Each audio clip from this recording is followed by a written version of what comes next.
41st Millennium.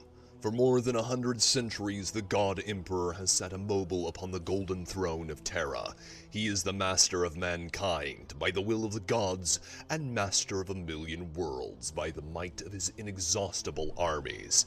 He is a rotting carcass, writhing invisibly with power from the dark age of technology. He is the carrion lord of the Imperium, for whom 1,000 souls are sacrificed every day so that he may never truly die. Yet even in his deathless state, the Emperor continues his eternal vigilance. Mighty battle fleets cross the demon-infested miasma of the Warp, the only route between distant stars, their way lit by the light of the Astronomicon, the psychic manifestation of the Emperor's will. Vast armies give battle in his name on uncounted worlds. The greatest amongst his soldiers are the Adeptus Astartes, the Space Marines, bioengineered super warriors. Their comrades in arms are legion. They are the Imperial Guard and countless planetary defense forces, the ever-vigilant Inquisition, and the tech priests of the Adeptus Mechanicus, to name only a few. But for all their multitudes, they are barely enough to hold off the ever-present threat from aliens, heretics, mutants, and worse. To be a man in such times is to be one amongst untold billions. It is to live in the cruelest and most bloody regime imaginable. These are the tales of those times. Forget the power of technology and science, for so much has been forgotten, never to be relearned. Forget the promise of progress and understanding, for in the grim darkness of the far future there is only war. There is no peace amongst the stars, only an eternity of carnage and slaughter, and the laughter of thirsting gods.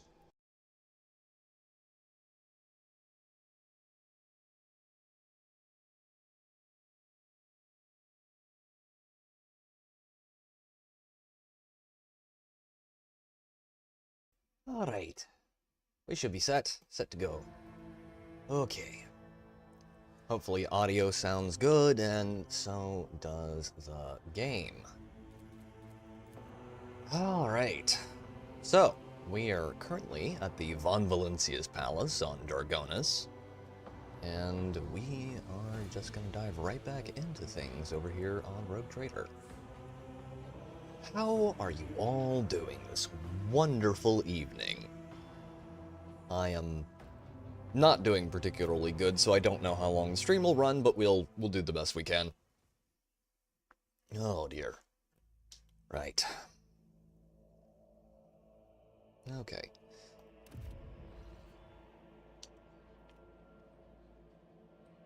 So, we were... let me check real quick. We are currently at Spiders in a Jar. The capital world of Dargonis is home to the high aristocracy of the Von Valencia's Protectorate. The power of any one of the noble families exceeds that of the colonial governor, and securing the complete loyalty of the nobility is an important step to legitimizing the authority of the new rogue trader. Chat good, audio good. Face not on. Oh, I'm sorry about that. There we go.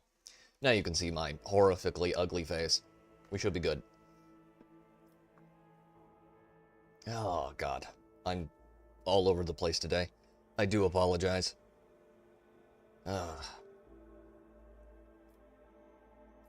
Governor Driveston, who has been entrusted to oversee the world of Dargonis, is already to deliver a detailed report about the planet's current state of affairs. And thank you for telling me, Aerodale. Oh, I forgot. I need to go back to the Void Ship real quick. I definitely need to do that. We may need to make sure we talk to everyone. Before we go diving into the whole political scheming, I need to go have a chat with, dear Sister Argentia. And a few other people. Oh, man. Okay. Son of a bitch. I'm afraid. Thank you very much for the blurb, Airedale.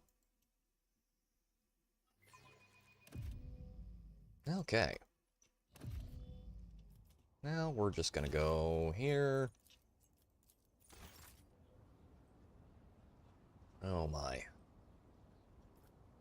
It has been one heck of a day, chat.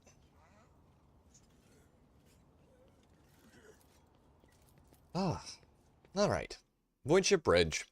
We need to go talk to whoever is on board. I haven't been checking quests as much as I need to during all of this, for which I am probably going to be repaid quite soundly for later. But hopefully we haven't managed to mess anything too major up. 99% of the way there, and we're good. We are going to do a reaction to the Dark Heresy announcement, and I'll basically give my basic thoughts on that when more people have filed in. And, yeah. That looks good. So, Argentia is here. We also should check the other quests we have. Yeah, that's to become the flagship's blood. I don't need to worry about that. Reclaim what was lost. Oh, we've already got that in the way. The coal trader. Okay. Need to talk to Jay. Eldari in distress. Okay. Oh, I do need to deal with that too while I'm here. Okay, Argentia. Rogue trader. You said you have a personal request for me. I indeed have a request, Rogue trader. The accursed servants of Chaos who assaulted this ship took the lives of your loyal crew members, and they orphaned many children, including the progeny of the brave officers who defended their posts until the bitter end. I don't know what customary practices there are for cases like this in Von Valancius territory, but in the world I'm familiar with, the children of such brave souls could expect to receive some special consideration. Perhaps the rogue trader could meet with the orphans? Sure. That'll go so well.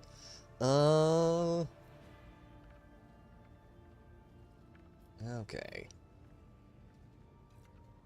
We'll go with 3. It sounds the nicest. Though we could go with 1. What good would meeting with them do? That would be a little... probably be a little rough, but we'll go with that for first. These children are the future of your crew, and one day, they too will have to stand against evil and heresy as their parents did. By meeting them, by speaking the right words to them, you will honor the memory of the fallen heroes and light the way to heroes in the making. They will always remember the day they met the rogue trader. Besides, it will bolster the orphan's Wait a minute, what the hell is that noise? Loss, which can be hard for someone so young.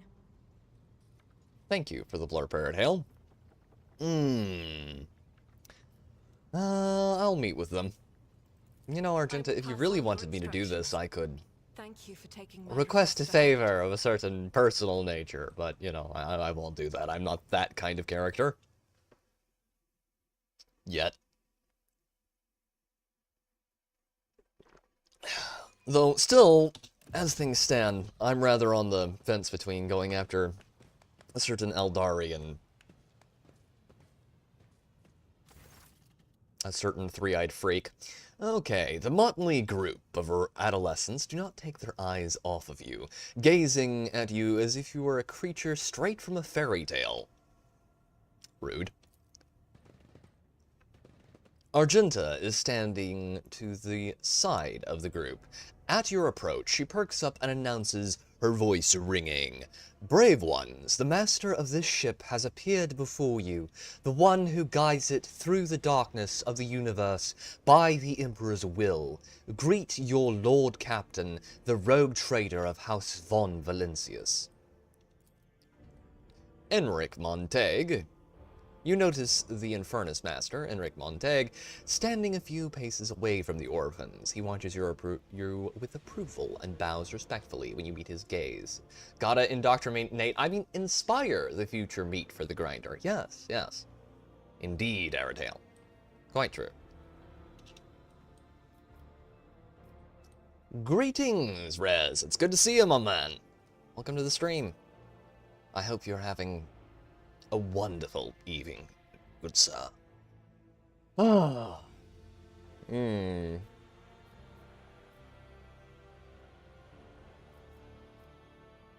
fairness, Master, do you serve this group as a teacher in your spare time? Not at all, your lordship. I'm just looking out for them. It's the Infernus way to help folks in trouble. It's our job, after all. Oh, I'm sure it is. So we chip in rations here and there and make sure nobody gives them a hard time. We take the older ones into the clan's care if they want. Many in the guild are not our family by blood, but by circumstance. I want to spoil something. I'm not going to.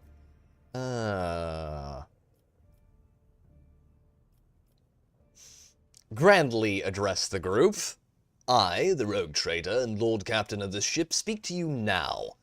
Your parents gave their lives for a just cause, and brought honor to the Von Valentius banners and those of the Imperium. I am proud of them, and I believe that you will become their worthy heirs. Too, smile at the group. Your lord captain greets you, brave ones. Nah, that's a little too... It's not particularly strong. It seems... I don't know, weak somehow. Address the chaperones.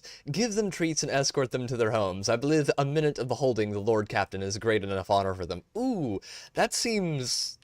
We're gonna go with number one. We're gonna try and be the one sane person in the 40k verse. And as Eredale said, we've got to inspire the future recruits. The teenagers hang on your every word with bated breath. Only a few at the far end of the row seem sullen and not particularly impressed by your speech.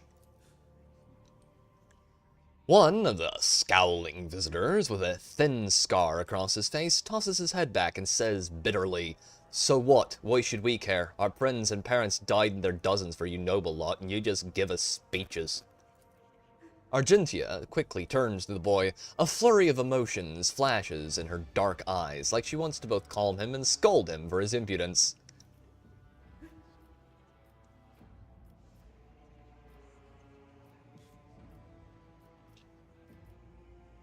Address the group. If you have things to say them without fear. I will listen. The boy smiles grimly. It doesn't matter what we say. It won't bring our parents back, and it won't change our fates either. We'll keep slaving away on this ship until we drop and die like our folks, or worse. You want fries with that? Not particularly, Eredale. Just about any food doesn't sound particularly great right now.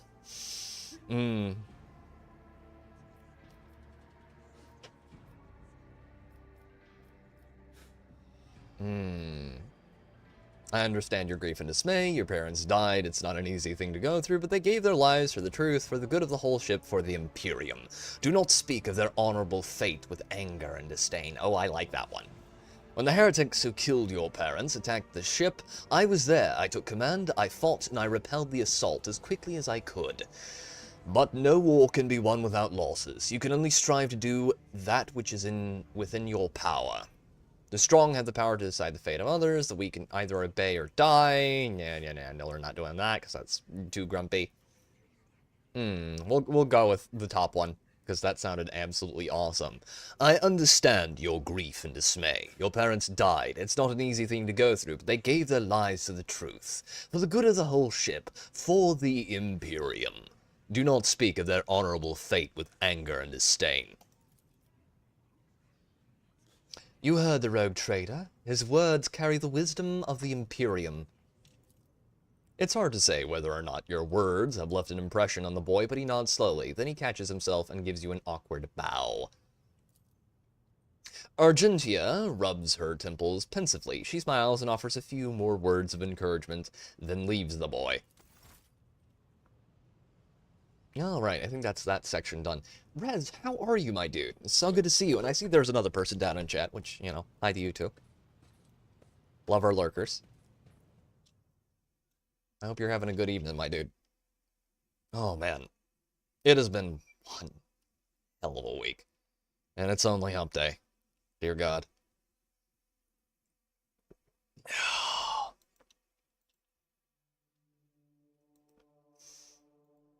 I have been doing a lot today. Good to hear, Rez. I'm glad. Glad to hear that, mama dude. What are you cooking, perchance?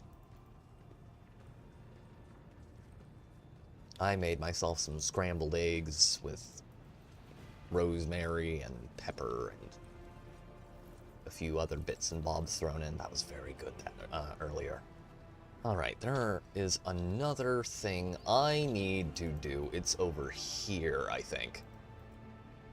I think it's here. Yes. Activate the control panel. Fuel systems analysis in progress. Status diagnosing. Result no failures detected. System operational. And yet it's smoking. I don't think that's good.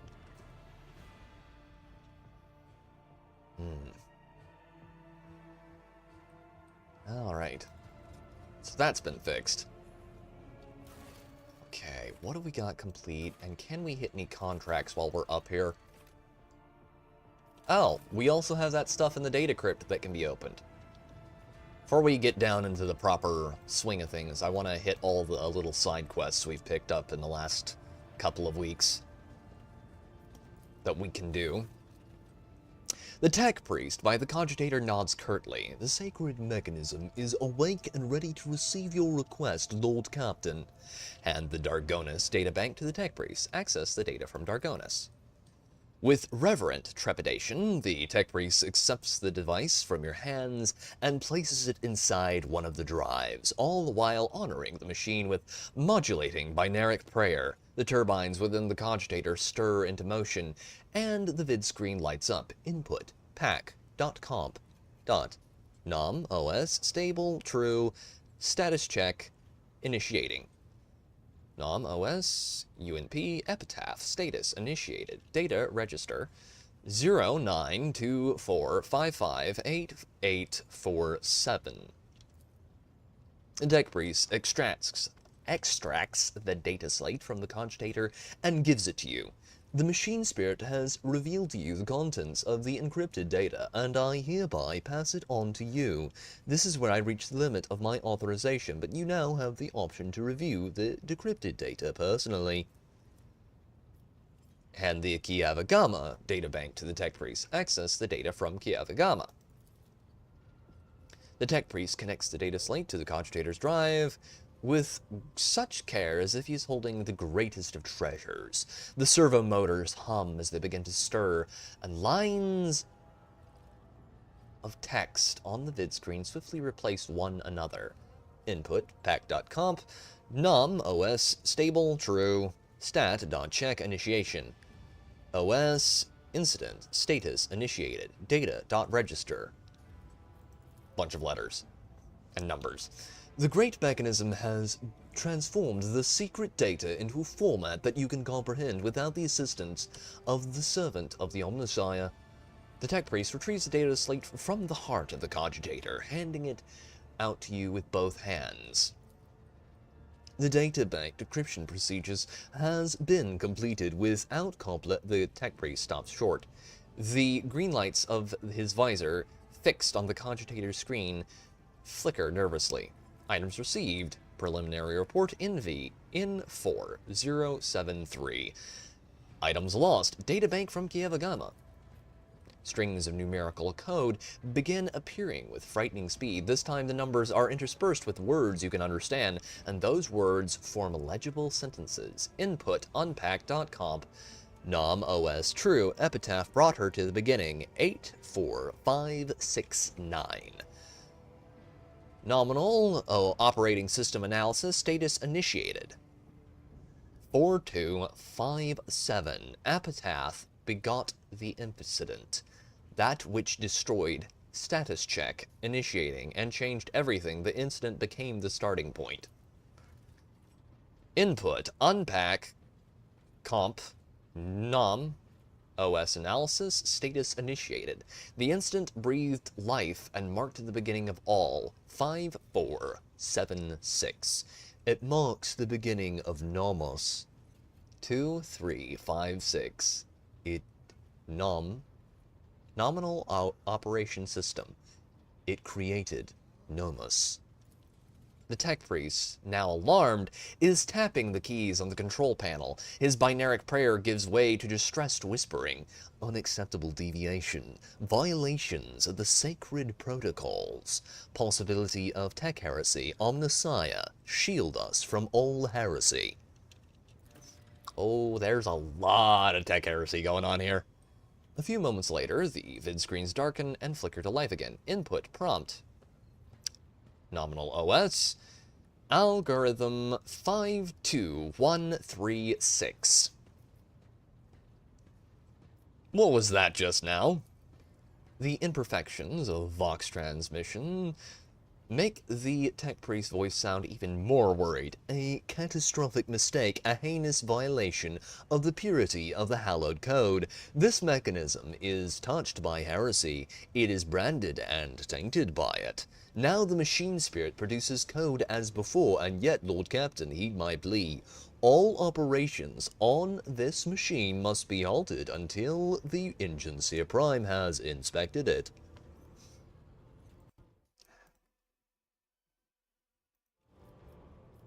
I saw a word among the lines of code. Nomos. What does it mean? That is a mystery to me. If this mechanism truly is tainted, then could it be? The tech priest, Mechadendrite, jitters nervously over the control panel. If heresy truly has taken hold of this machine spirit and scorned the Omnissiah's every tenet, then the spirit's madness could be such that it has chosen a name for itself, but that is nothing more than my hypothesis. You will report this to Pascal. The tech priest bows guiltily, and his mechanical voice becomes hollow and dejected. My knowledge is insufficient to cleanse the code of this mechanism.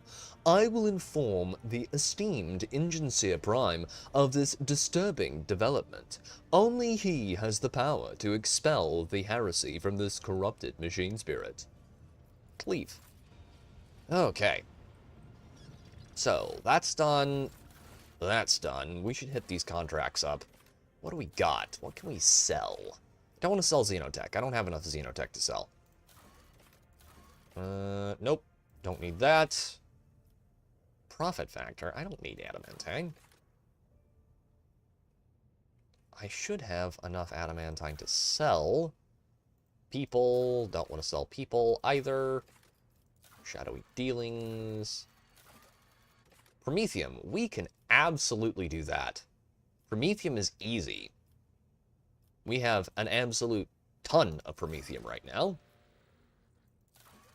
Plasteel, we have 7. Let's do that as well. Alright. Oh, I just picked up an achievement for that. Okay. Alright, let's actually, now that we have, what's our profit factor? Colony management. We have 37. Oh, we need to go talk to Janaris. I would like to order the shipping and transportation of goods. Opticon 22.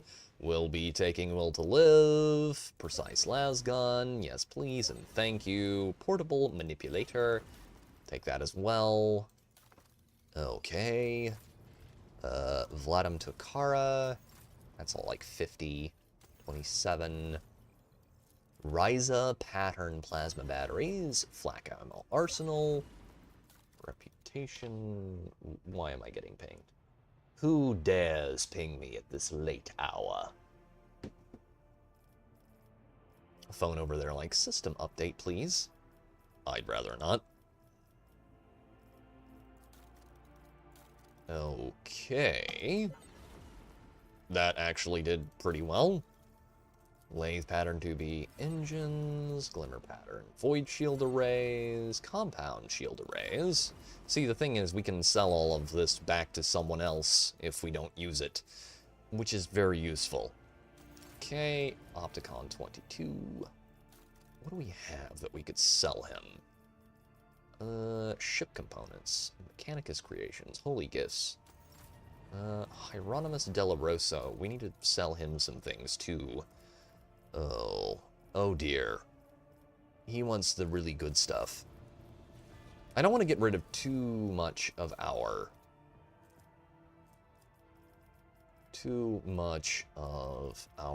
really high use objects. Definitely don't want to get rid of the Xeno artifacts there.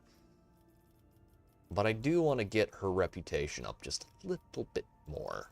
Got armor kit. We can sell a lot of the armor kit and fuel. It's not particularly useful to us right now. And trade. It's close. Okay, I'm going to check my inventory for a moment, see what we have. We also need to go to ship maintenance here in a second. Just let me go through here real quick and clear out some things that are no longer required. Oh, we need to give that to Henrix. We need to give that to Henrix, like, right now, I think. But it does use his psi powers. That would probably be better. Probably be better indeed. There we go. Now he's got an actual Psyker weapon. Man, I have been using that in Darktide recently. I've started playing that game. That is... Power swords are busted, yo. And let's give him a couple of those medkits just for S's and G's. He's going to need to use them eventually anyway. Okay, we're going to go to Void Ship Management. Maintenance deck, Fighters, Armor.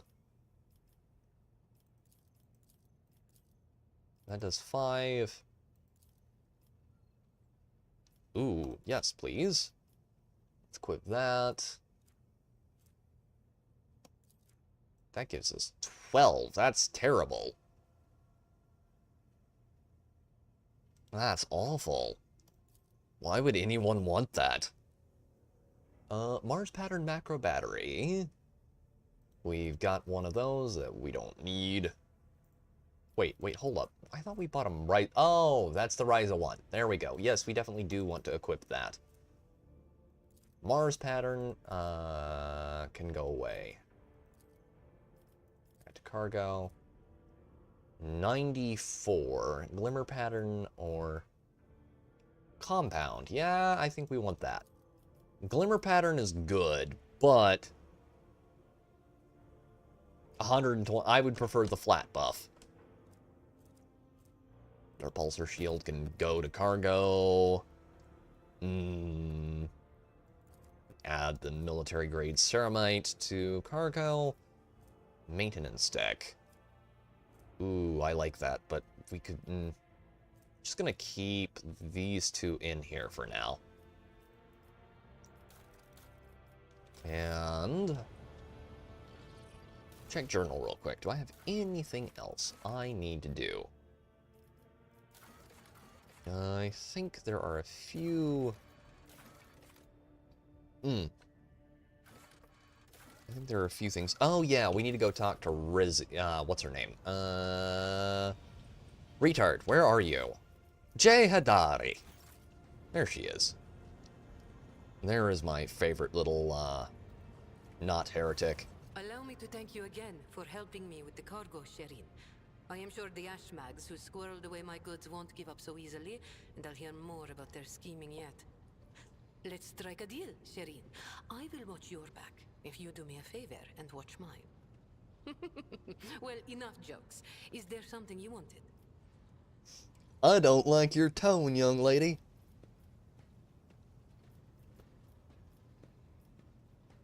Argentia seems to have gotten under your skin, am I right? Argenta? What could be more beautiful than the sight of a sister of battle, whose mere presence casts light in the dark corners of lost souls such as mine? But alas, what remains of my sanity is telling me that poor Jai can only admire the radiance of this angel, forsaking any hope of ever touching her wings. Yeah, I got news for you. Her particular brand of, Sister of Battle, for some reason, has the whole, celibacy thing, and I'm also pretty sure that, yeah. I'm afraid you're out of luck there, sweetheart. Okay. Was there some business you wish to discuss? Oh, Sherin, I did manage to spark your interest. Oh dear. Allow me to invite you to a more private place. My words are meant for your ears alone.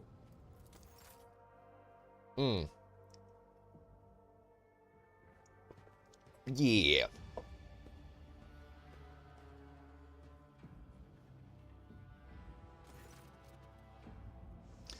Oh, we're not doing the whole actually talking things. Okay.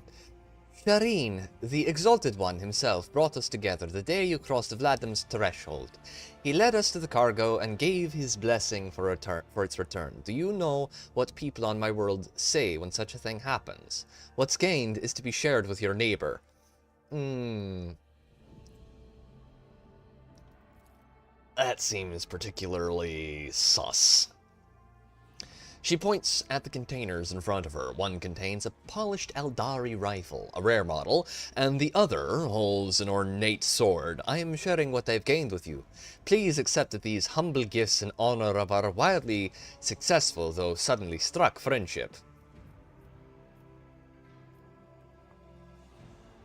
We are not here to exchange pleasantries. What is it you wanted to discuss?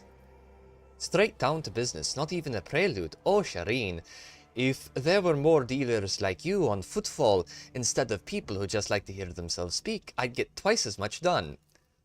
Oh, I do not like this woman. She puts me off balance, and I don't like being off balance. You never know what's going to come out of that disturbingly... yes. After a brief pause, she awkwardly continues, So the matter I wanted to discuss with you is related to my business. You know that I sell Xeno artifacts to interested Imperial subjects and Imperial trinkets to Xenos. Business is going well. My network runs even without my participation, but when it comes to expansion, well, that is where I hit the wall. Yes, most people don't like it when you try to horn in on their territory. It's considered unsportsmanlike. Rivals envious of my success. See, what did I say? Jay throws up her hands, Falco especially. I'm certain the theft of the cargo was his doing, but I can never predict what that Ashmag will do next. And while the Imperium's authority may be fragmented in the Expanse, it could crack down on people of my profession at any moment. Go on. If the rogue trader put in a good word for me with the servants of the Adeptus Administratum, I could become an official trade representative of the Imperium. Just imagine it. A little scrap of paper would offer me and my agents protection against Ashmag schemes, far better than any refractor field. And even the Inquisition will have to think twice before they mess with me, because I'll be a representative of the law in my own right.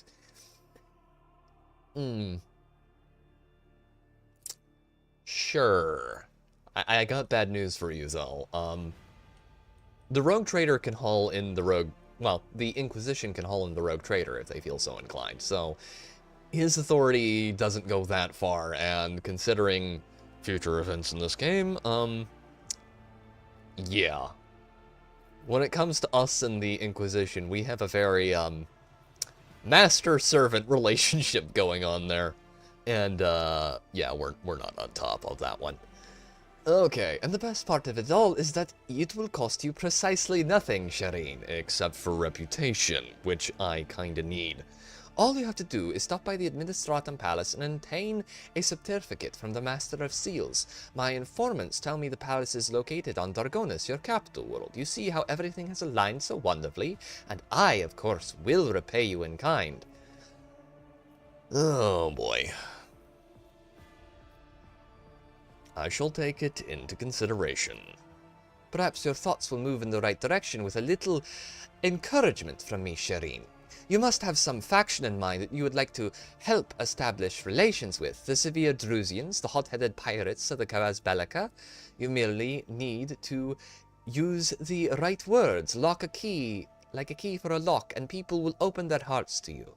Or their wallets. I will arrange everything, you merely have to ask. The Knife Ear is currently down in the main bay. I have not... She is still a part of the crew, Rez. We have not ganked her or removed her. She is going to be around for a very long time. I'm right now torn between, you know, tugging Knife Ears, fondling a certain three-eyed freak, or, what was the third option? Brain is not braining. There was a third option. I mentioned it earlier. God help me. Brain is small and very, very damaged at the moment. Let's go with Kazbelika or Drusians. One of the two.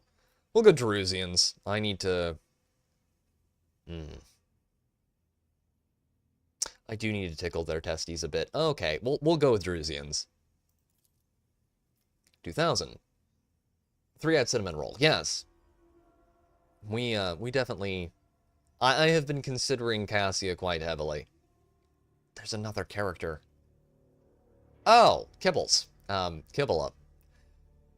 Not really what I was thinking of as a particularly excellent choice, but, you know, hey, she'd be loyal. There's that much. Not a problem, Shireen. I will put in a good word for you in the right circles.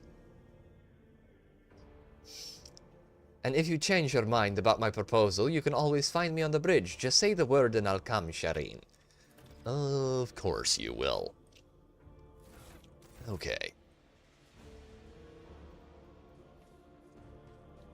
Well, that is very rogue tradery to go, you know, Eldari fondling. Oh, I should show you the new update, chat. So, we got a new thing. Owlcat has been updating the game consistently, and we got a change appearance thing. So now you can change your appearance, hair, portrait, everything now. It's pretty cool. Excellence matters. You can even change your voice, which is kind of wild. And I kind of like it a lot. Yeah. I actually might change his hair a little. That's a little... I don't know. Maybe we should stick with the long comb back. Kind of wish we had mullets in this game. That would be funny. I mean, we can't be Chad Kane and get a Slaneshi demon. I generally would prefer to avoid that. I like a specific type of bits on my partner, and yeah, Slanesh has the ones I don't prefer. Yeah, nope, I'm good. I'm good. Okay. Okay. Yeah, we'll stick with that. But yeah, I did want to show that, because that's cool. They're also adding a bunch of stuff in the new season pass. This is probably a good time to talk about that, chat. This is probably a really good time to talk about this, so give me just a moment to pull this up. Okay. 1 second, I just have to... There we go. There we go. Alright. Hopefully this isn't too loud, but I did want to show this on stream today, because this is really cool. So, for those of you who don't know, the Rogue Trader game is based on the tabletop system. Now, the tabletop Rogue Trader system, I think the original one was created by Fantasy Flight Games back in the day. But anywho, the original tabletop system had 4 other modules. You had Rogue Trader, Dark Heresy, Deathwatch, and Black Crusade, okay? And they were all this style of system RPG, TTRPG. Now, Deathwatch, I believe, had plug-and-play modules for Dark Heresy, if I remember correctly. Not Dark... Yeah, Deathwatch, Dark Heresy. That was the one that was the two that plugged into each other. You can probably guess where this is going if you've been paying attention to Warhammer news. We got a trailer, ladies and gentlemen. We got a trailer for... Let me switch to display capture. Yeah, it's... Okay, that's game capture. Display capture. There we go. Display capture. We got a trailer for Dark Heresy. So, this is on Steam. As you can see, I've already got it wishlisted, and I'm following it right now.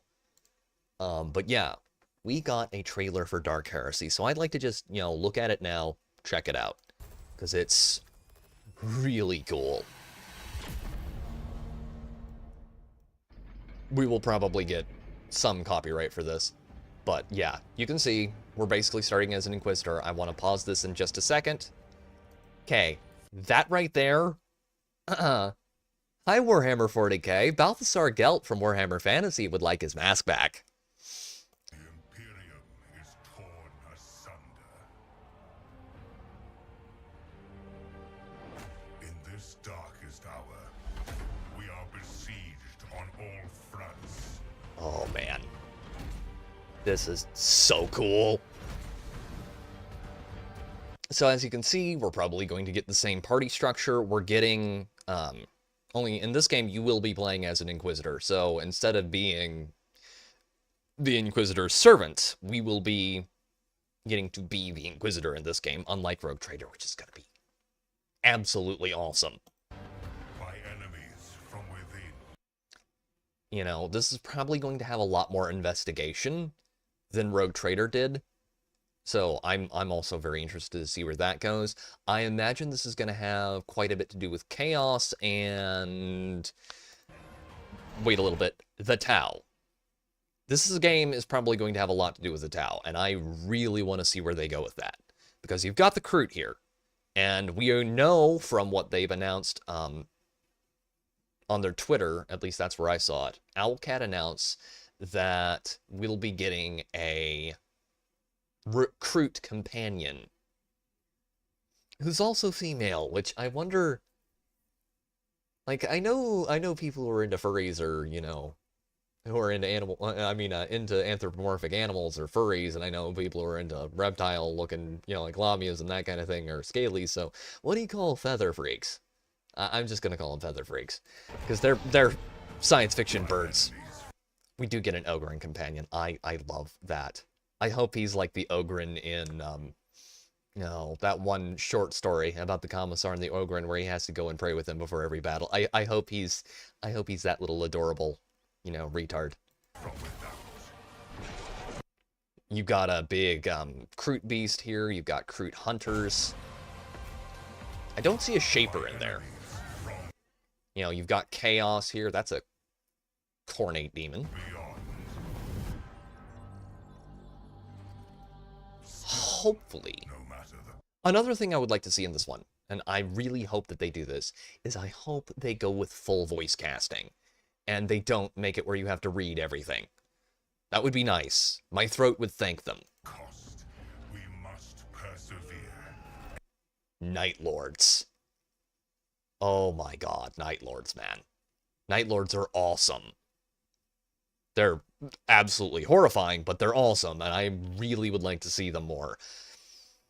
Not sure who they're going to get to write that part of things, because, I don't really like the guy who did the Night Lord's Omnibus, but he did very good on the Night Lord's Omnibus, so... As long as it's good, I don't care.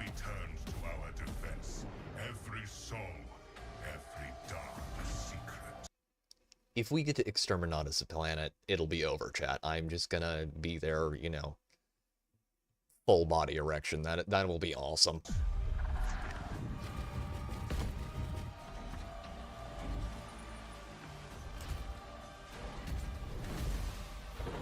if we fail, all will fall into the damnation of eternal night.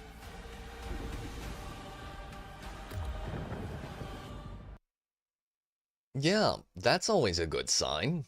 Giant, warp rift in the sky over a hive world. But yes, ladies and gentlemen, some point in 2026, we will be getting Dark Heresy. And, it looks good. Really, really good. Basically, as long as it's more of what we're already getting, I will be a very happy camper. As long as they keep the systems relatively similar, I would like to see you be able to recruit Death Watch Marines at some point in this one. It would make sense. You are playing as an Inquisitor. But yeah, this Good things are coming from Owlcat Games. That is definitely a studio you want to keep an eye on in future. So, back to the game. Give me just a second, and we're good. Alright. I know not everyone is a massive CRPG fan, but that game looks awesome, and, you know, I really want to see where Owlcat goes with this. Because if Rogue Trader's quality is anything to go by, I would like to see them maybe polish things up some with, like, full voice acting and a few other things, but right now I'm very happy with what they're doing. Okay, we need to go to Von Valencia's throne room. Yes, please. We'll take Henrix, Abelard, Pascal, Argentia.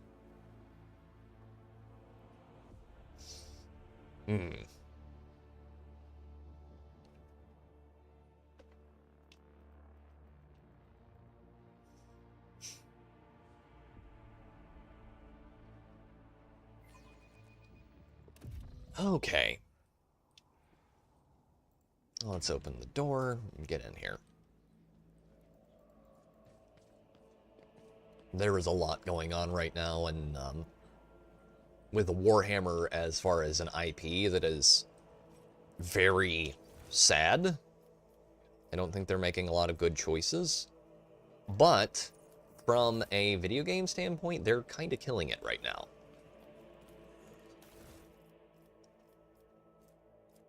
Uniform kit, jewelry, okay.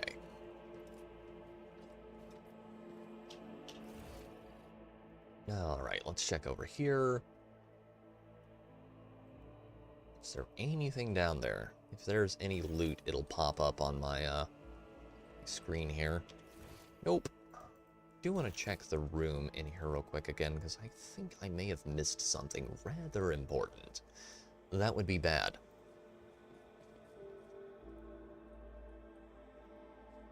Right now, I am very much looking forward to that game.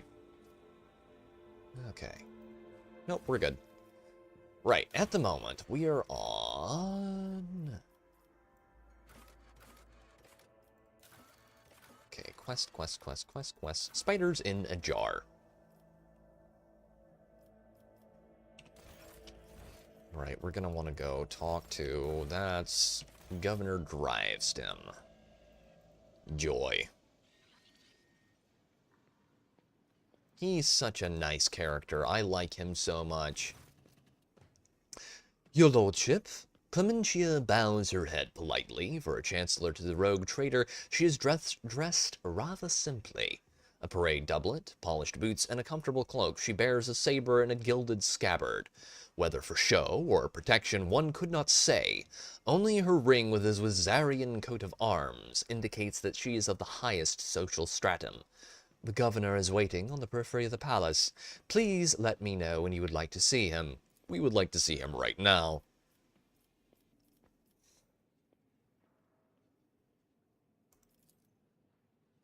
I shall arrange for him to be escorted to your study.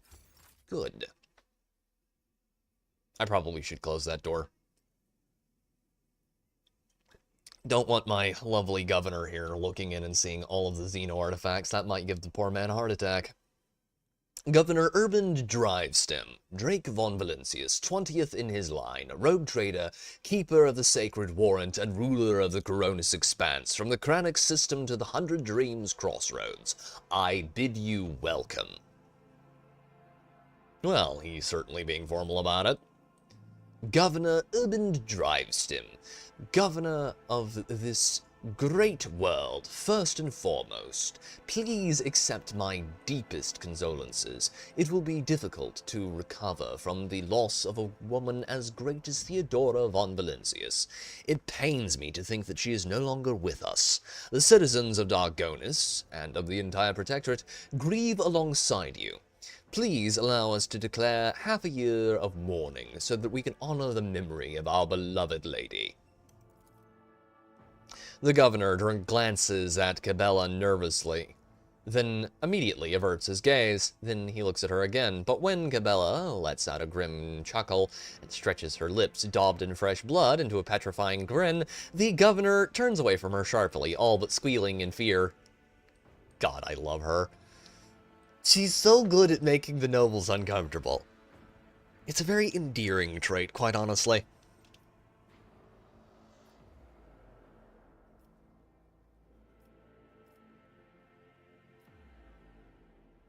There is no need. I am the new ruler of the Protectorate. Let my subjects rejoice at my arrival instead. Theodora von Valencius deserves more than that. You will declare a full year of mourning. It's all the same to me. Do as you see fit. I will immediately give all the necessary instructions, your lordship. He casually presses a few buttons on the cogitator built into his gold bracer. See, we're going to give him enough rope to hang himself. Esteemed Drake, Lady Theodora was a strong leader, and we ought to follow her example. Let us lean on our wisdom and persevere in spite of this tragedy together, and let us carry on where she no longer can, by leading the Von Valencius Protectorate to even greater prosperity. Drivestem gives you a look of admiration. It seems that he is quite aware of your fame, and this opportunity to curry favor with such an eminent figure is not one he wishes to miss. Alas, it won't be such an easy task to accomplish. Some time ago, the Astartes of Dargonus flew into a rage, and they had to be subdued. We are gradually restoring our ability to speak with neighboring worlds, but the contacts are still weak, and the routes are tangled, and no longer lead to the systems that the captains expect them to. Excuse me. Given that the vast majority of ships in the Dargonus Navy travel without relying on the services of navigators, without your engagement, the well-being of the Von Valencius dynasty and billions of its subjects is presently at risk. Conrad Voitvir, former Master of Whispers, is a heretic and a traitor. Has he shown his face on Dargonus? Lord Voitvir, the governor, pensively strokes the rings glittering on his fingers. Lord Voitvir visited the capital some time ago, but he did not request a personal meeting. A heretic, you say? Now I see where all the whispering in the corridors has come from. I shall be frank with you, your lordship. Lady Theodora's sudden death was a blow to every one of us, and the absence of any sort of verifiable and complete information about her successor gives grounds for all manner of rumors and misinterpretations. If someone is deliberately inciting unrest and discontent, naturally none would dare challenge you by accusing you of something as sacrilegious as murdering a rogue trader. However, Conrad Voitvir was once true boon to the Protectorate back in the day, and as such, some might heed his words. Hail, Grizzled, and welcome, good sir. I hope you are having an excellent evening, my good man.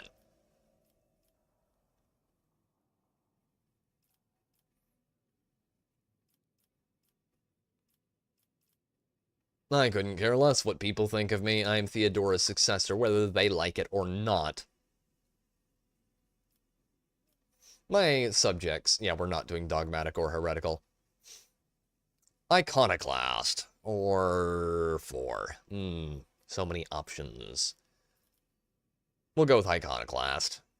It fits into the playthrough we're going for, and if we can get the Iconoclast thingamajiggy, the special skill it gives you sooner rather than later, it would probably help out a lot in some of the fights to come.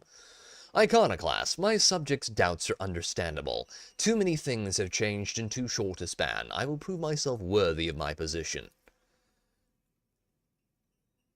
Governor Urban Drivestem. Why, Drake, your desire is most commendable, but please do not forget, a ruler should never bow to their attendants, or some might see it as a show of weakness.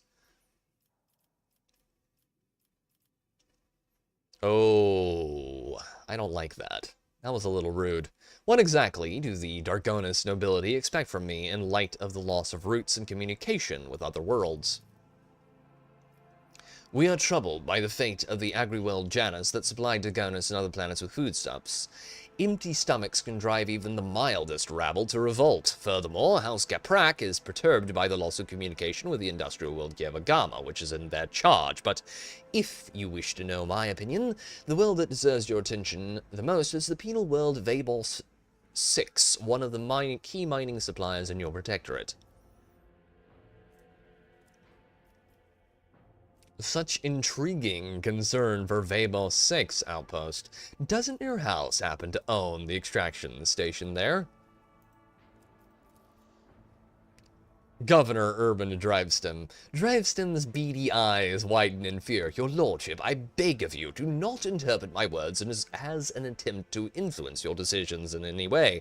You see, without Vabos 6, the manufactoriums on your world will need to make haste to find new supplies elsewhere and arrange for new shipments, and in these troubling times, they run the risk of delays and other most tragic mishaps. My only concern is for the prosperity of the Von Valencia's dynasty. Oh, of course. How are you doing, Grizzled? I hope your afternoon is going very well. Or whatever time it is over there in the UK.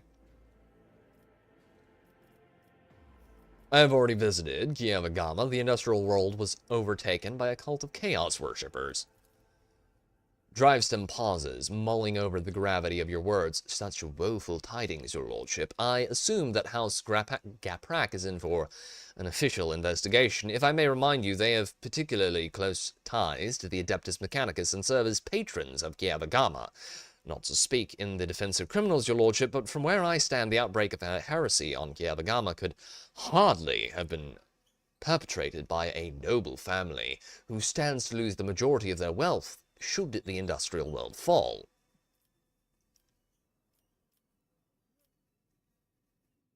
It's too early to draw any conclusions. We will wait for the results of the investigation. Most reasonable, your lordship. But what about of the industrial world? Are we to expect trade to recommence? The production facilities of Gyavagama will serve humanity once more, rest assured. House Gaprak will be overjoyed to hear it. I thank you for dispelling the darkness around the fate of Gyavagama. I have already visited the agri-world Janus. Governor Viat found herself facing a number of problems in my absence. Truly, the Viat line is one of the oldest in the Von Valencia's protectorate. If the inheritor of such a well-respected bloodline could not handle whatever had befallen her, then the situation must have been extraordinary indeed. Vestinzia succumbed to worshipping the ruinous powers and was executed.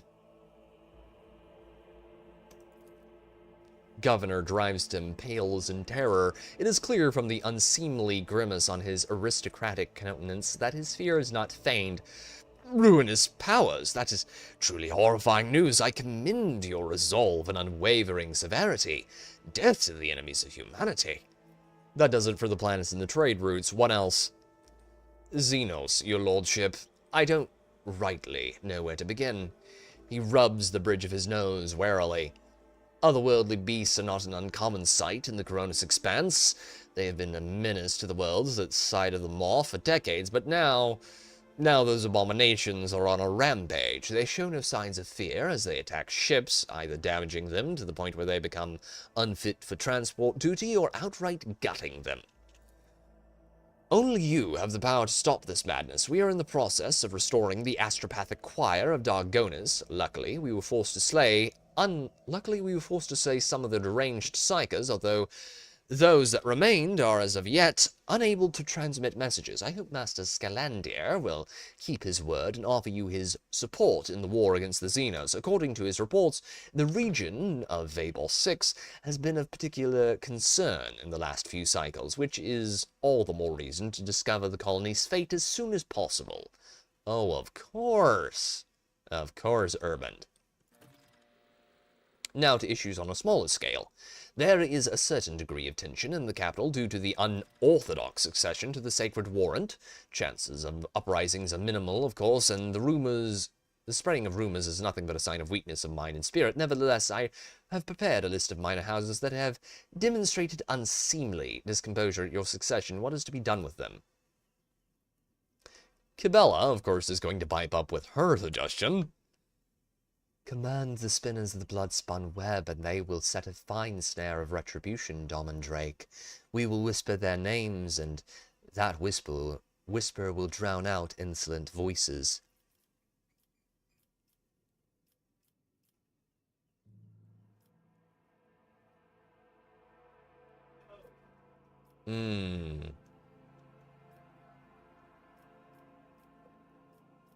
Eliminate the most prominent malcontents quietly, but do not threaten entire families. Hopefully these steps will be enough to keep the rest from causing any more trouble.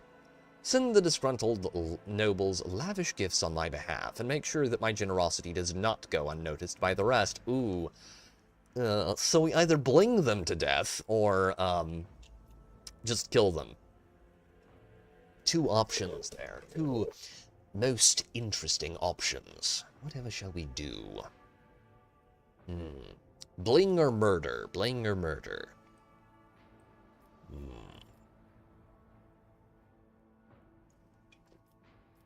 I kind of like this option, but I don't like rewarding stupidity. I don't want to go that far. That'd be a little bit much. I did that in a previous playthrough. It ended quite hilariously. That one doesn't work, trust me. Bling or murder? Bling or murder? We're gonna go with murder. Murder will be fine. Eliminate the most prominent malcontents quietly, but do not threaten entire families. Hopefully these steps will be enough to keep the rest from causing any more trouble. Once your lordship's wrath descends upon the guilty, have no doubt there won't be a soul on Dargonis willing to share their fate. And one last thing, your lordship. Your inauguration as bearer of the sacred warrant is but a matter of time, and I would like to inquire about one crucial detail. I imagine you are intending to uphold the centuries-old tradition, bolstered by an equally long-lasting friendship of being represented on Dargonis by one of the noble houses. I presume that, as before, the duty will be accorded to House Drivestem.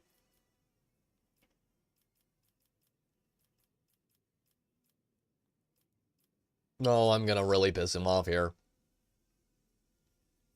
Your presumption is wrong. I will bestow the honor upon the Wizarians. Oh, that'll piss him off right and proper, but I kind of want to. Yes, we are going to make Adelblard happy. Actually, you know what? We'll keep tradition there. Okay, we'll keep tradition this time, because I know it can happen later. I never doubted your lordship's decision. I can tell that the future holds a fruitful partnership for us and prosperity for all Dargonis. I shall immediately relay all your orders, most gracious rogue trader. May the gold of the throne illuminate your path. For people watching right now, thank you very much. It's greatly appreciated. I would like to complete my inauguration as rogue trader as soon as possible. When is the ceremony? I'm afraid that until you deal with pressing issues, the ceremony will have to be postponed. Many trade routes are still unavailable. The central worlds of the Von Valencia's protectorate are going through a crisis, and the warp disturbances, if Void's observers are to be believed, will prevent important guests from reaching the capital. That will be all, I take it. Thank you for your time, lordship. Since duty calls, I shall take my leave. May the Emperor's grace be with you. Okay, we're clear. Clear, clear, breach and clear. We're going to take this moment to GTFO. Actually, I might want to talk to Abelard first. Can we actually talk to him here? Nope. Alright. Ship. Ship. I do like the little bulk transport here. It's so derpy looking. I love how mine is, like, basically just the standard version that's used for hauling cargo, but mine's got bling on the outside.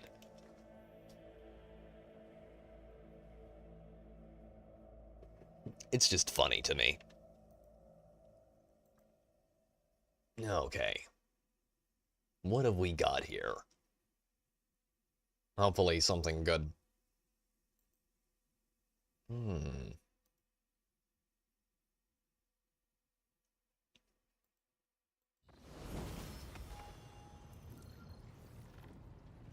Alright, J, we got quests. Okay, reclaim what was lost. Blades in the Void.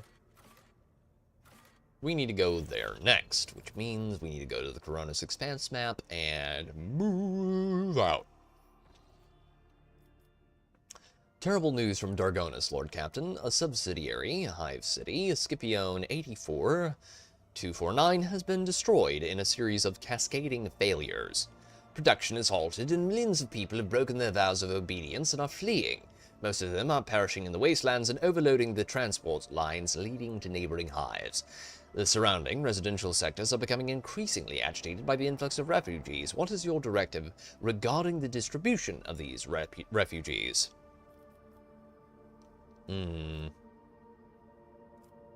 What say my advisors? Actually, what is the cause of this catastrophe? It is still unclear. The noble houses are casting blame on one another. Agents of the esteemed Achilles Calendar, stationed in Scipione, died heroically while trying to save the population from this disaster. The final reports mentioned some vulnerabilities in the industrial sectors of the lower hive, but did not go into further detail. All your servants are currently too busy dealing with the consequences of the crisis to investigate its causes. That would probably be the first thing I would investigate. You know, can't cure a disease unless you know what you're dealing with, kind of thing.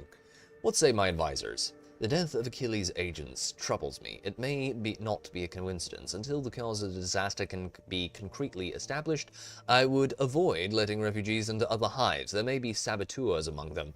I recommend setting up prohibitive cordons where the refugees can be contained in the wastelands between the hives. Not a terrible idea, considering the situation. The Emperor bids us to face the often cruel strokes of fate with dignity. If the other hives do not wish to accept the unfortunate victims of this tragedy, then let the victims themselves teach those living in the hives a lesson in resilience and humility. I'm sure that the ecclesiarchy will aid the refugees in constructing camps to survive out in the wastelands and establish a community of proud desert-dwelling martyrs. Such hard conditions will be a crucible of fortitude and fearlessness. This tragedy, a feat of spirit. Ooh. Argentia, I think you,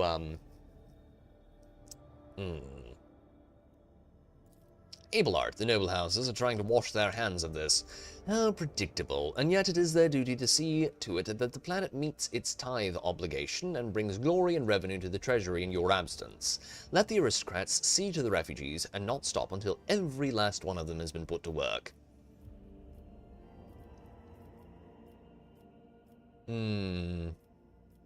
Henrik set up prohibitive cordons at the perimeter of the hives. Yeah, we want that. This could get really... The thing is, we don't know what blew up the hive, so we don't want to lose it. Losing more hives would be bad. I will draft a few orders for my informants on Dargonis. The refugees quickly realized that they would not find shelter in the hives and dispersed across the wastelands, a harsh lesson in discipline that has been delivered to the capital. Van Calix's agents have run a thorough investigation to identify many of the refugees who have managed to reach and hide in the hive. Remembering how the rogue trader had treated their relatives and neighbors, they could have plotted revenge if only they hadn't been expelled into the wastelands. Oof. Okay, projects. Restoration. Emporium. Profit factor. Chemicals. X-weapons. Ooh. But that gives us compliancy. Lowers profit factor and gives us provisions. People, X3. We've got people 10 right now. That'll give us +2 to people. What's our security look like?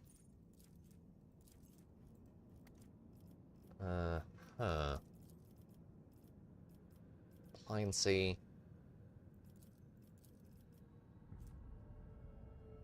Ooh, +5 to all skills. That looks good. I'm gonna go with...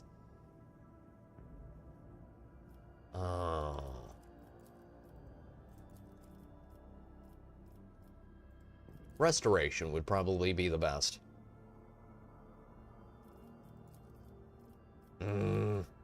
Torn, chat. Torn. Yeah, we'll go with restoration. Restoration will be fine. Don't worry about it. It'll be fine. Just fine. No problems whatsoever. Now, we just have to pop on over to... Where is it? Where is the one we're looking for? Oh, Vabals. Great. Okay. Quick save. Warp route unsafe. Let's set it to warp travel. Oh boy. Demonic eyes have materialized and begun to slither across the walls of Crew Quarter 49. The burning orbs swelled like bubbles of fetid swamp gas, only in secluded places at first, later appearing in plain sight. Everyone subject to the glare started experiencing headaches and spells of self-flagellation. After one of the officers peeled off a portion of his own skin to fashion a makeshift eyelid for one of the fiendish orbs, the section was quarantined, since neither fire nor other munitions could prevent more eyes from sprouting up on the ship. The vessel was cleansed only by escaping from the clutching embrace of the Sea of Souls. That's unpleasant. That is most unpleasant. Chart warp routes. What do we got? What do we got? What do we got? Big money. Okay, Odenthus. Gonna go to Babos. Safe. Yes, please. Actually, visit this one first. Before we go there, let's visit this system and loot it. Oh, we could fight pirates, too. We could fight pirates. We may actually do that. That would probably be a good idea. Give me some time to talk. Begin scan. Plus, before we start that battle, I can go pee. Flogstan. Ship's augurs have detected a non-native mineral cluster on the planet's surface, probably the remains of an ancient asteroid shower. The substance is valuable, but collecting it will not be easy. The asteroid sits above numerous underground caverns. The ancient tunnels and vaults are incredibly unstable and would likely not bear the weight of a large group of humans, let alone a shuttle. Let's try it. 85 chance. Take the shuttle, take the risk and send the shuttle. Athletics test succeeded. Absolutely what we wanted. Okay, I'll try not to tug my own Timothy too hard there. The crew's expertise made it possible to collect the mineral without disturbing the ancient caverns. That gives us plasteel. We could use extra plasteel right now, and we have plenty of extractiums. Okay, what do we got over here?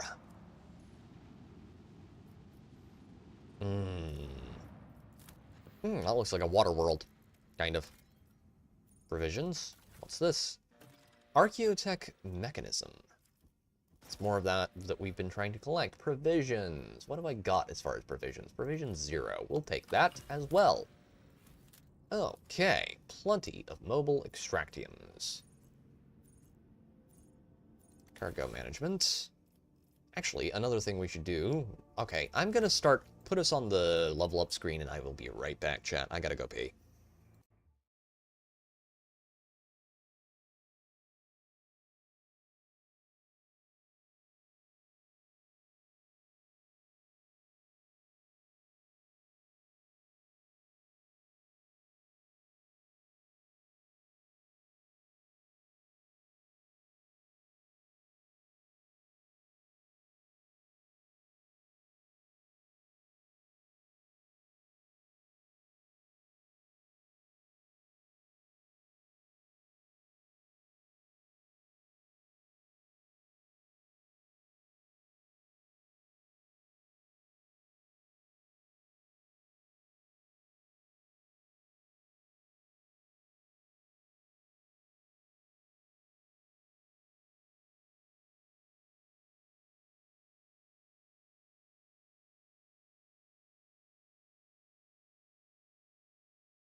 Dry land is not a myth. Indeed.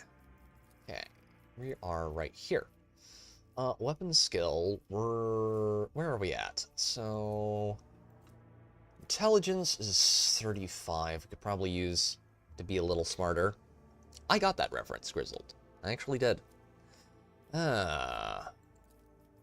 Strength is 50. We don't need to buff it too much more. Characteristic bonus +4. Weapon skills 45. Toughness, Fellowship. Fellowship's good. I am going to buff Intelligence. And then we're going to go with... We've got Aldari weapon proficiency. Do we have Drakari weapon proficiency? Yes, we do. That is the one I wanted to grab the most, because we are going to need it. Badly. Okay, Litany of Hatred. Yes, please. Oh, wait, I already have all those features. Okay, the Emperor protects. That one gives us a 4% chance to ignore any enemy attack. That's good. Bolt weapon. We're men in tights, tights. Always on guard, defending the people's rights. Thank you very much for the blurb there, Grizzled Entertainment. It's greatly appreciated, my good man. And let's go. Bolter weapon. We've got Bolter weapon expert.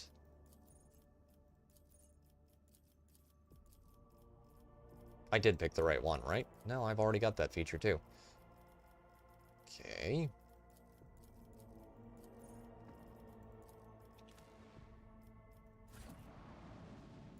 Wait, what's going on here? Why can't I level her? I'm hitting the wrong thing. Okay. Oh, we skipped a part. Very important part. Thank you very much for the blurb, Grizzled. It's greatly appreciated, my man. Oh, we didn't do this part first. Okay. Perception, ballistic skill, weapon skill. Ballistic skill is pretty high, but let's put that... Oh, no, we are gonna want to buff ballistic skill, I think. Pretty sure. Yeah, ballistics. We need that badly. Advanced skill Medicae. Yo, that might be good. Bolt weapon expert. We could get that. Chain weapon expert. Flame weapon expert. It will not die. Many options. Many very good options. Power weapon. Ooh. We're gonna go with... Advanced skill Medicae. 5 people watching right now. Thank you all very much. It's greatly appreciated. If you're new here, consider subscribing to the channel if you like this kind of content, and leave a like. There, I'm done chilling for now. Okay. Let's give Abelard strength. +5 would give him the ability to wear the armor we want him to wear. And it's gone. Ballistic skill. Agility. Agility is low. Let's give him strength. Give him strength. Can't go wrong with strength. Perfect timing. Better to die for the Emperor. Ooh. Base skill. Bolt weapon expert. We give him that. Chain weapon expert. Characteristic training. Willpower. Intelligence. Dual weapon combat. Flame weapon expert. Flame weapon proficiency. He's got all of that we need. Wait, back. Back. We don't need to give him strength. He's already got enough. Let's give him ballistic skill instead. Yeah, we're gonna go with ballistic skill. Hail, Rick! Welcome, sir. I would have figured you'd still be hanging out with Tomby and Tam unless they've moved on. Good to see you, my dude. Welcome to the stream. It's greatly appreciated. Power armor proficiency. We're not going to give him that yet. Melta. Melee. Melta weapon proficiency should be... No, he's got Melta weapon proficiency. We're good there. Yes, that one. Dual weapon combat. Hope you had a good visit with them. Skill bonus. Ballistics 30. Ooh, that's bad. We don't need her to have real high ballistic skill, though. 65. Perception. Fellowship. agility 30, toughness 45. We'll give her a little bit more toughness, so our mage isn't completely a glass cannon. How are you doing, Rick? It's good to see you, my man. I hope you're having a really good evening. And we're gonna pick up characteristic training or... Nope, none of those look particularly good to me.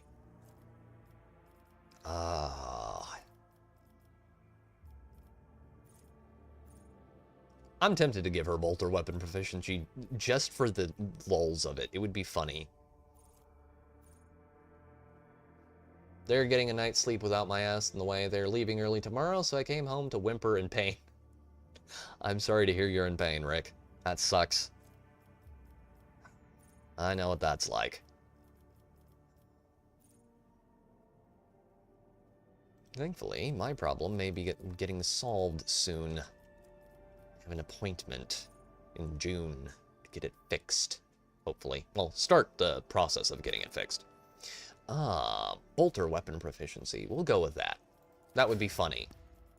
There is nothing funnier than giving your mage a bolt weapon. Okay, Pascal, you're getting either a perception or a toughness boost. We'll go with perception. That's your lowest one, I think.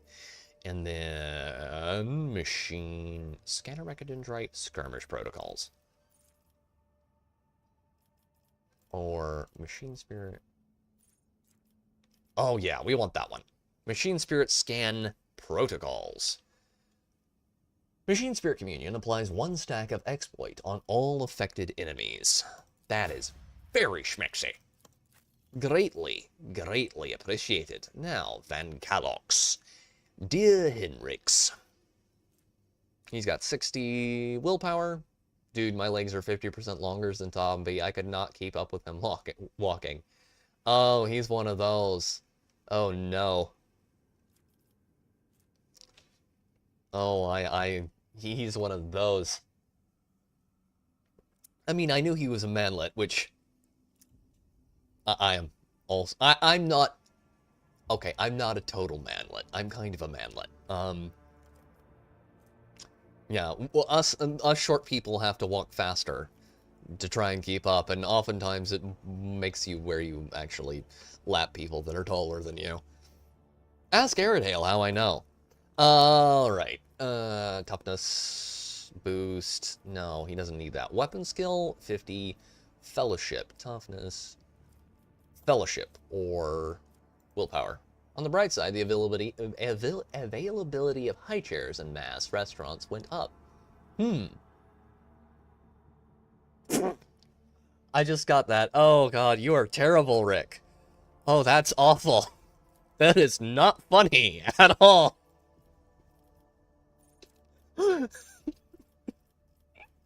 Oh god. And let's give him Psyker Terminus. Because why not? Let's make him the scariest dude in the room. Oh, that's bad.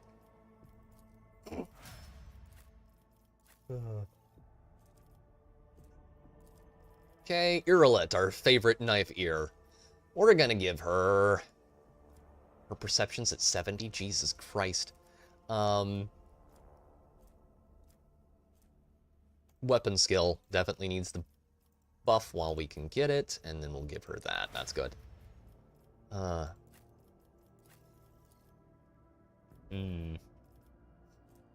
man.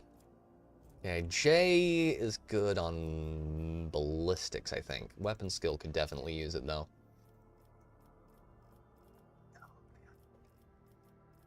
Wait. Oh, advanced skill commerce. Okay. Well, let's give her that. She's already good at that. We can use her for that. And then I think all we have left is Kibbles and Argentia.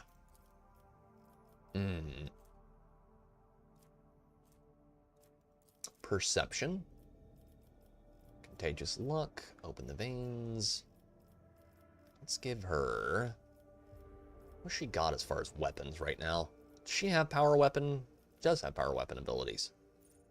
Let's give her power weapon expert. And then you can have...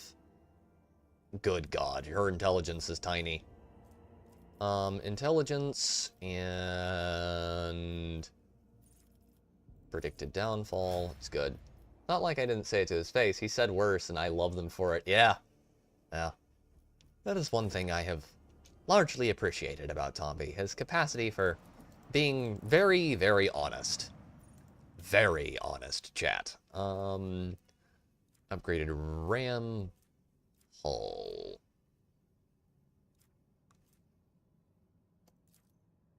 Yes, please. We'll upgrade the RAM 65. Scrap there. I've got a lot of time for Tomby. He's a good chap. A right decent fella. Okay, what's J? 74. That's 74. That's why she's in charge of the ship. Okay,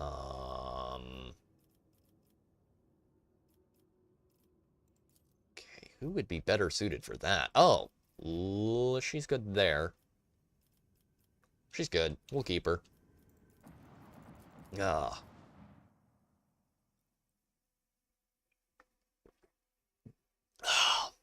I had a very weird day. It was one of those times when you're just... You know how it is when you feel like you're dragging your ass through the day, like you're just barely functional? Am I going to be able to catch them? I don't know. I don't know if they're going to be coming our way. Possibly. I mean, anything's possible.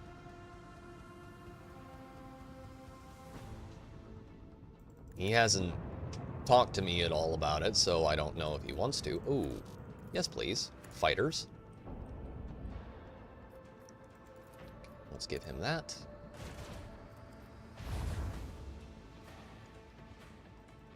I mean, if he comes close to us, absolutely, I'd love to see him. Okay, we got a good hit on him there. Light him up.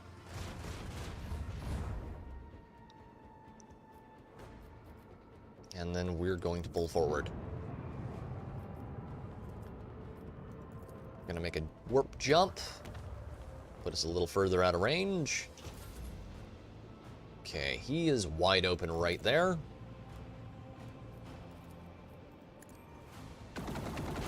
Fury interceptors are broken. I love that you get little fighters. Little fighter aircraft are absolutely awesome, and I don't care what anyone else says. I certainly hope so.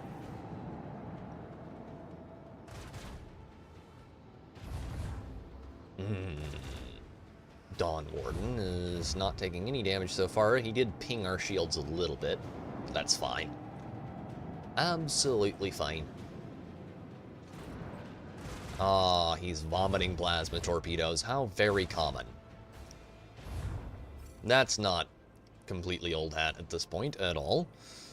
And we can drop a few more Fury interceptors. Sleepy Hollow, then Annapolis, then Virginia, then Tennessee. Yeah. I would certainly love to see them, but I imagine they're going to be spending a lot of time in East Tennessee, actually. If what Tomby has been saying on stream is true. So they're going to be way out of my neck of the woods.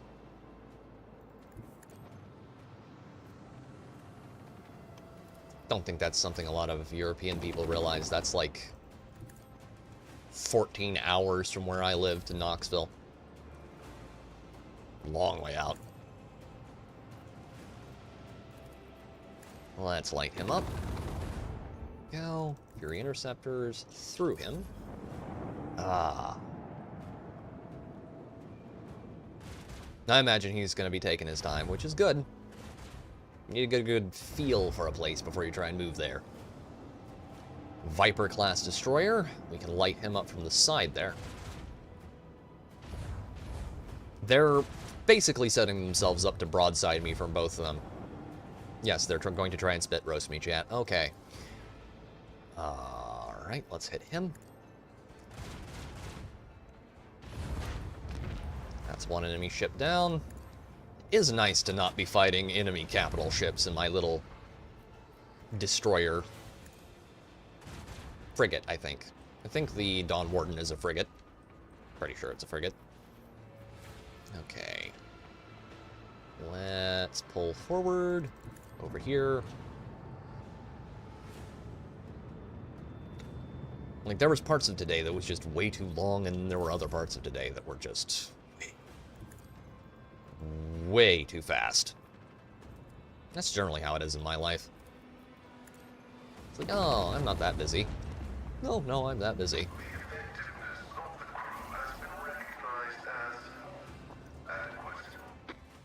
Fits and spurts. I had to go around and clean out a bunch of stuff around the fence because it kept shorting things out. That was a real annoying bit. Now I had to reattach certain places to where all of the electrical wires were connected and shocking people properly. Ooh. Alright, warp travel. Chart new routes. Okay. Visit. We're going to Vabos, and this is where we meet several fun characters from this game. Master Helmsman Ravor, Lord Captain. We've cross-referenced the key characteristics of the system with our astronautical chart data. The planet Vabos 6 is located here. The problem is the augurs detect an unusual change in the atmosphere, not unlike a massive release of toxins. It appears that something unfortunate has happened to the planet's underground storage facilities. Something unfortunate, he says. Now, whatever could that be? Could it have anything to do with these Drukhari void ships in orbit? No, I'm sure it couldn't. It is impossible to land safely on the planet just now. Unknown ships are cruising in the system. No, they're not unknown. No need for any cog to analyze it. I can easily decipher the telemetry. Xenos, the armory and artillery crews are standing by. Right. Okay, then I guess we're going to be going and killing a bunch of filthy, evil, knife-eared bastards. Time to go fondle some Drukhari in fun places.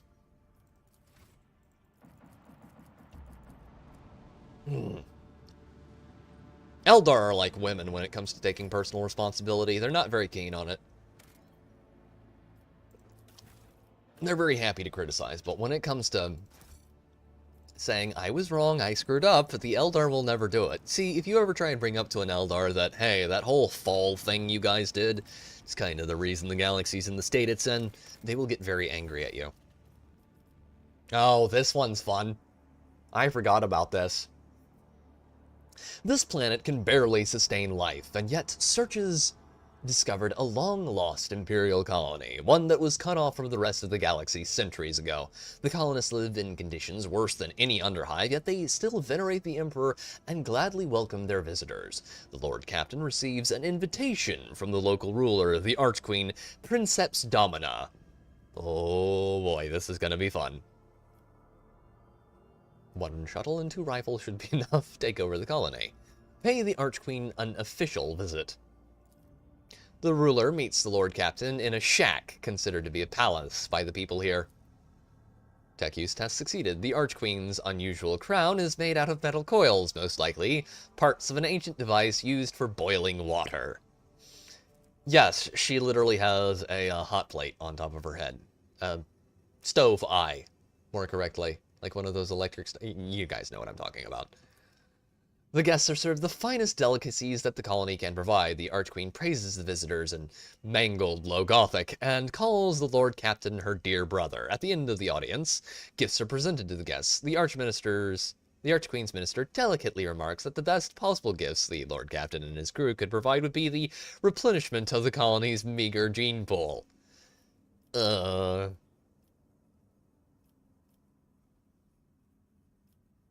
The Lord Captain gives orders to canvass the lower decks for volunteers. The most ruggedly handsome among them will be sent to the Archqueen's court along with other gifts. The Lord Captain decides that the standard gifts will suffice. All right, there is enough of you down in chat that I'm going to give you an option here. Okay. Where do I do this? Oh, okay. There we go. Engage with your audience. Start a poll.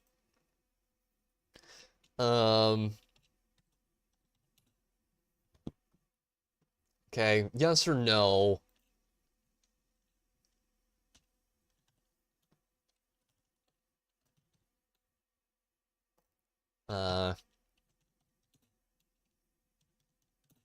There you go. There's your poll.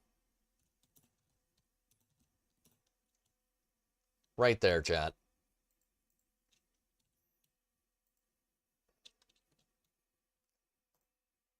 There's your option. Okay? You're given 3 minutes to come up with a decision there.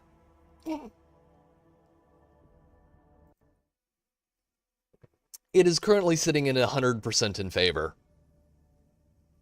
The crew gets death by Snoo Snoo.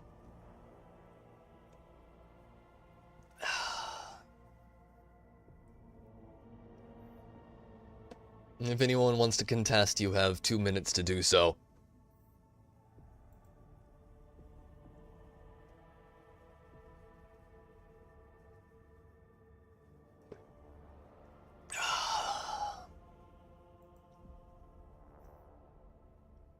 Oh dear. While that poll is going on, so we've got Dark Heresy coming out. We've also got a new bolt gun game coming out soon, which will be very interesting, and I'm very much looking forward to it. We also have the... oh, what's it called? Another game. Not Space Marine. Oh, Space Marine 2.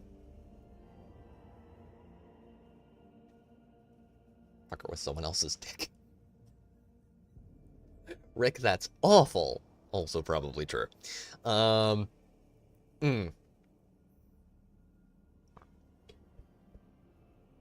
You also have a, yeah. Oh, also, right now we have the Dune, that Dune Awakening game is blowing up a little bit. They just had the early access is coming soon. I've seen a lot of people streaming that. That game does look interesting. Not a big Dune fan, but it does look interesting. We also have the, whole thing going on with Expedition, 32, I believe it is. The new one? Yeah. That one is making a lot of professional game developers very grumpy. I'm afraid. Thank you very much for the blurb, Rick. I love that scene so much. That movie is great. If you haven't seen the Indiana Jones Raiders of the Lost Ark, you should go watch it right now. Like, quit the stream and go watch it. It's very good. It's very good. You will thank me later, and then you'll probably come back and subscribe, and you might even like the stream for doing so. I am getting a lot better at those. Okay. Yeah, that is good. Okay. 1 minute to contest. We've got 2 votes in favor of yay to death by Snoo there, and we have no nays, no dissent from the peanut gallery. So you have a minute to contest, chat.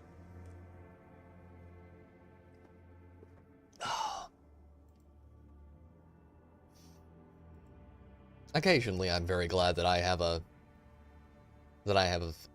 decided to buy a pre-built PC, because occasionally, at moments like this, I realize the amount of CPU I'm using, and I think back to all those times I've watched other streamers, and how they've always complained about all the problems with their fancy schmancy, oh, hand-built crafted rig, and mine is just the most stable little machine on planet Earth. Salted or unsalted peanuts? Salted, of course. What kind of psychopath eats unsalted peanuts? That's like not putting pineapple on proper pizza. Good lord. Ugh. Unsalted peanuts. What kind of monster are you?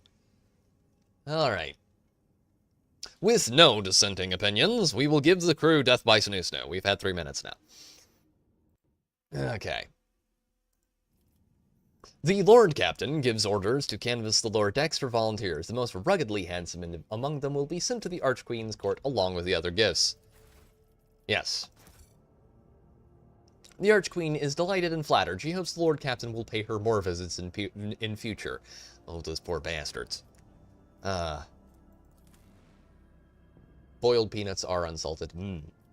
You always want salted peanuts. Salted peanuts are best.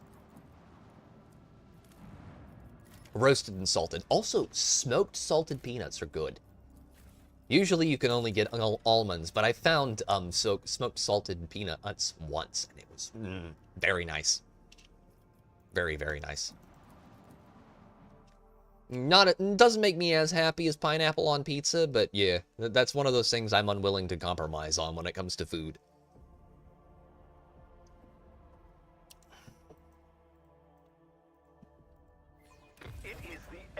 Of course, I like other kinds of pizza as well. Okay, we got a Last Hatred frigate. Got 2 of them. But if I remember correctly, this one has multiples coming in. Ooh. Ooh, that could let us do some very broken things to that enemy ship.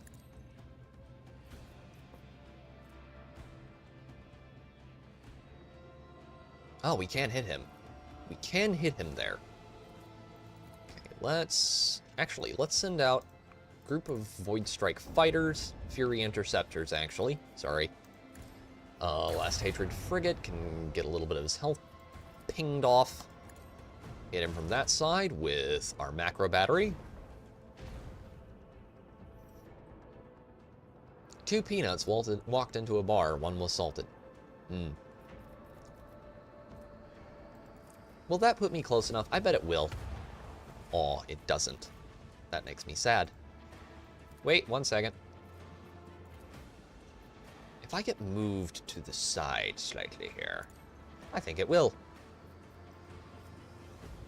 Now, Monsieur Drukhari Vessel, how would you feel?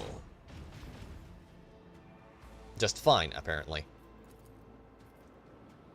Board his ass and light him on fire, please. Boarding party. This one is awesome, chat. If you have not, if you don't know about this, this is great. Boarding party. The flagship launches a boarding party to infiltrate an enemy ship, starting internal fires and possibly causing engine damage that cripples the ship for 1 round. Can only be used once per round. Duration plus 1 round for every 10 points in the Supreme Commander's persuasion skill.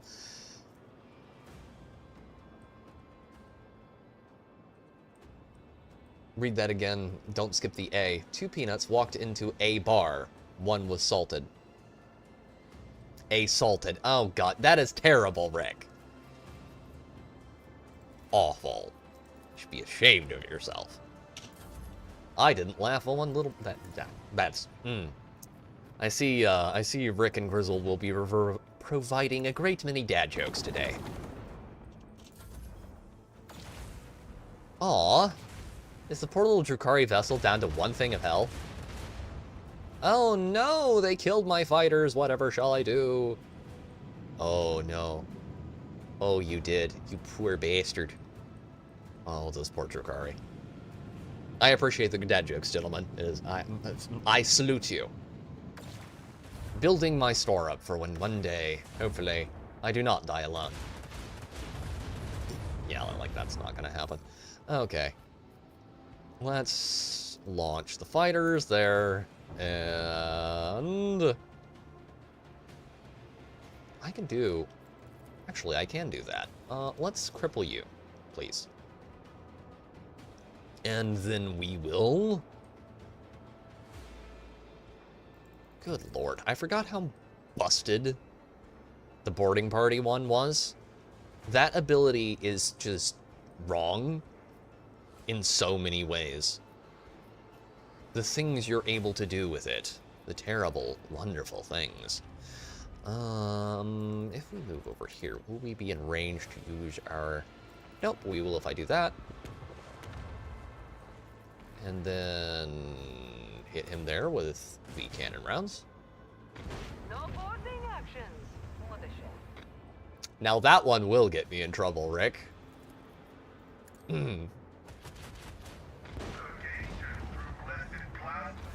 Like a certain other joke I'm thinking of right now. Dear God, help me.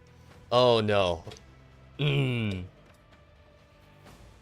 Must resist the urge to say something that will get me banned off YouTube. Oh, God.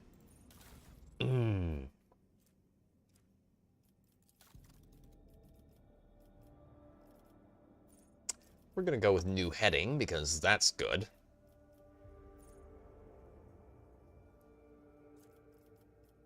Silent running, steady hand, shield pulse, strafe, onboard ECM. Ooh, I like that one.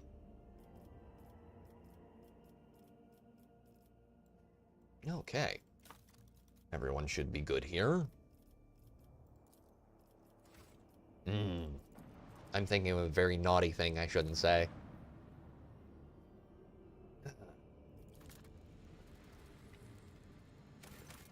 Swift and merciless retribution is a proper fate for many transgressors, but the Imperium permits using convicts for hard labor on distant prison worlds like Vabel 6 to atone for their crimes before... Why? My best friend was a rabbi, now passed on, and he laughed at that joke. You see, the funny thing is, a dear friend of mine is Jewish as well, and she laughs at a lot of those jokes too. But, YouTube does not, because YouTube is weird that way. They're kind of gay, if we're being quite honest. It's very faggy. I don't like it at all, but YouTube just does it. Swift and merciless retribution is a proper fate for many transgressors, but the Imperium permits using the convicts for hard labor on distant prison worlds like Vabel 6 to atone for their crimes before humankind. Hundreds of thousands of rogues and lowlifes toil in the mines of the Von Valencia's protectorate until death from exhaustion or some other unfortunate accident claims their forsaken souls. Now that I'm thinking about it, I heard a certain other YouTuber get away with that particular brand of joke. Two Jews walk into a bar, and they own it. Yeah, it reminds me of the joke from the one Jewish comedian, Rick, where... Yes, I did just pull a Joker, you know, what the hell, I'll laugh anyway. Hail, Bendover! Welcome to the stream! You just came in at a particularly inopportune time, but welcome, good sir. We're doing politically incorrect jokes and playing Rogue Trader. It reminds me of the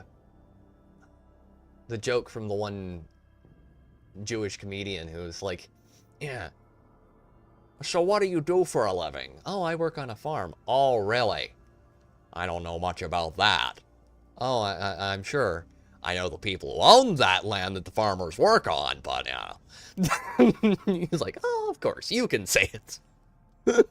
Okay, let's... Okay. We're gonna want the Filthy Xenos for this one. Cassia can stay. Yerlet can come.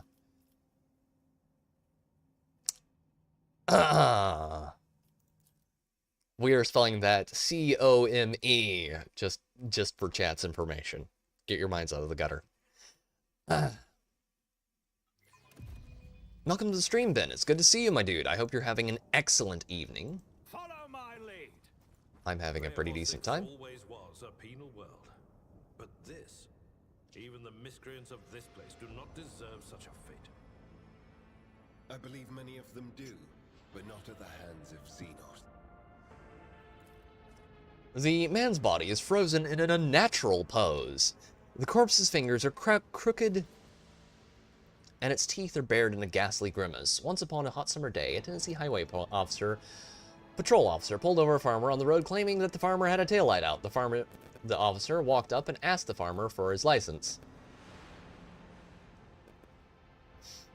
Oh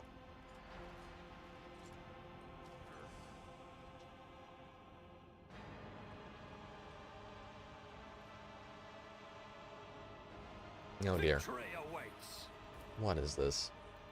The broken, slashed, and gutted body is still covered with the shreds of a planetary warden uniform. Shredding! Yeah, that's not a Drukhari calling card at all. The caustic ooze gives off a sickening vapor that eats away at the lining of your nose and mouth, making your eyes water. The man clawed at his throat right before he died. Oh, that's pleasant. Mendover saying hello to everyone because he's awesome that way. A new challenge for me? Remember, say hi to everyone in chat. They will say hi back, probably, if they're nice. You can clearly see several thin cuts left by bladed weapons on the body.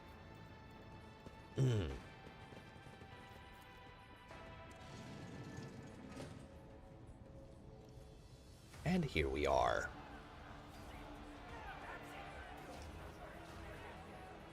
The Dark Ones found the governor at last. Who is this? And there they are. While the farmer was handing it to the officer, he notices flies buzzing around the officer. Having trouble with those circle flies, huh? Farmer said. Circle flies, said the officer. Oh, I know this one. There is some of the main protagonists in the game, if the steel beam would get out of, you know, your FOV. Drakari. Ah, Drakari. I dislike them. They're the absolute worst species, worst subspecies in the galaxy. They're the race that said, yes, we should drug fuck a dark god into existence. And when that happened, they were like, you know what? This is fine. This is fine and good. We should do this more often. Tazaria. The tall, lithe Xenos moves with the grace of an otherworldly predator. The creature gives you a dispassionate glance and casually speaks a few words that are immediately picked up by your elucidator. Macandus Aelith. What is this? Has one of the sisters found an amusing trinket in the ruins and saved it as a special treat for the Archon? The Xenos takes a quick look over her shoulder towards the platform, where a few more silhouettes in tar black armor can be seen.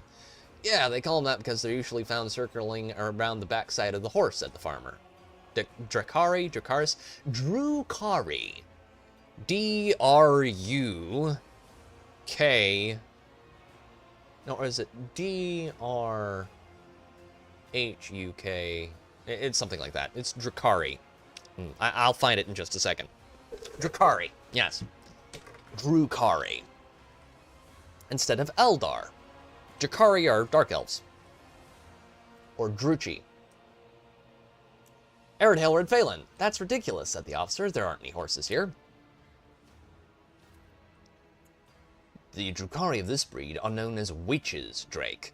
They are experts at bloodletting in the arenas and on the battlefield. However, I am more interested in the ones skulking in the shadows. Judging by their armor, they are high-ranking representatives of a cabal, a military clique from the Drukari Demoscene. It seems we have disrupted a vile performance for the distinguished guests.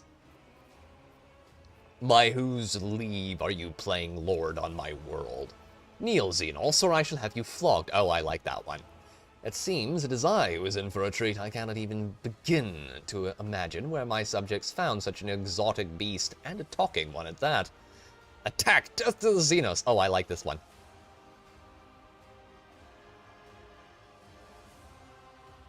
Yeah, said the farmer, but it's sure hard to fool them flies, though. Oof. It seems it is I who is in for the treat. I cannot even begin to imagine where my subjects found such an exotic beast, and a talking one at that. Xenos' eyes light up with interest. The Monkai understands my speech. Where did you come by a device that can translate our language? Are you trying to impress me by appearing useful? Such words will earn you a bout in the ring at most, without weapons, and soon without your skin. The humans scattered around you on the platform stare as if they've seen a ghost. The eyes of some betray their fear, others glare with bestial hatred, and yet more look upon you with hope. How about we skip the small talk and get down to business? Why, the distance between you and the Xenos is too great for the elucidator to interrupt the words, but the tone alone speaks of irritation and impatience. Looks like the spectators grew bored when the performance hit a snag, says Henrix Van Kalox as he reaches for his weapon. Tazaria raises her blade and points at you. Tell the other Monkai that whoever slits your throat will depart for their new home ahead of schedule, and tell them to hold nothing back. Tonight they dance for Nyarimaris herself, the great Archon of the Cabal of the Reaving Tempest. Persuasion. Turn to the fighters in the arena. Do you truly wish to die at the Xenos' behest? If we join forces now, we can end this senseless carnage once and for all. I have an 84% chance of success. I'm gonna take those odds. Persuasion. Test succeeded because I'm just awesome that way. Scarred Gladiator. Persuasion test succeeded. Exhausted and defeated faces trade worried glances. The hulking brute next to you hesitates, then spits and breaks out into a grin. We're going to die anyway. Might as well do it without the heretic's brand. Slay the beasts. Good pit fighter. Dazaria emits a furious scream and takes a step back, signaling...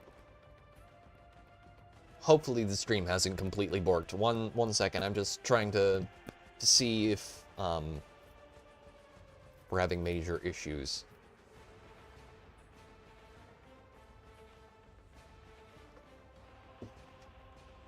Hopefully not.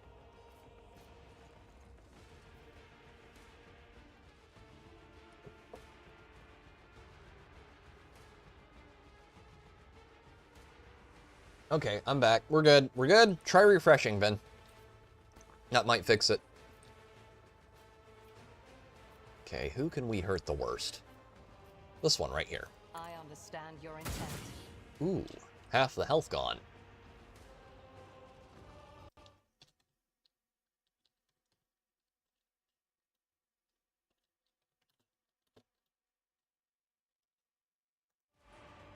Okay. Also, I need to switch it to live chat so I can actually see everyone's messages. YouTube's weird and retarded that way. Okay, put traps down. Mark I am not her. your Xenos pet monkey. Where is, where? Which gunslinger? Hecatrix. It'll be fine. It'll be fine. We're gonna have you move up. God Emperor, move through me. Be the fire in my heart. Can you use that plasma gun on them? I want to see if you can. That would be very funny if you could. You can use the plasma gun on them. How terrible. That's gonna be quite unpleasant. As the Emperor commands, I act. Don't want to try and use that overcharge mechanic too much, because that can Justice for the weak. bite you pretty hard if you're not careful. Alright. Hopefully you all can see chat again. I'm sorry that we had some weirdness there. Ow. She was willing to hit herself, and we managed to catch her in the trap. Good. Good. Henrix can go up here. Staff time. No perils in the warp at the moment, so I won't pull. object to it. And then that. Then we're going to switch over to sword and charge over there and stab her, please. She dodged it. How unfortunate. Shotgun time. I forgot how awesome the shotguns are in these games. I really hope that when we get Dark Heresy, that... Ooh. When we get Dark Heresy, it has shotguns that are that broken. Okay. Ablard's right here. I want to see if I can get him to charge forward and stab her. He can. He can also do this. It will be done. Enjoy. I will do Endure. my duty.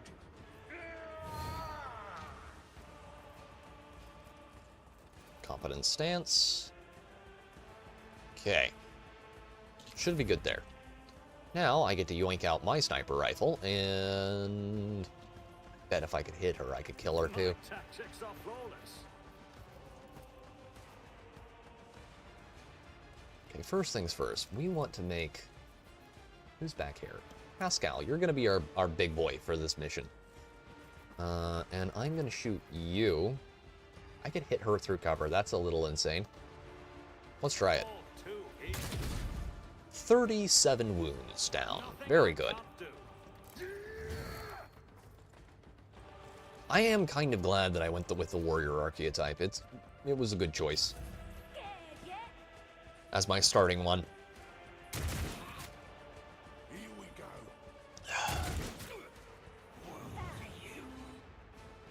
Alright, they're gonna have to spin around to start fighting us, which is good.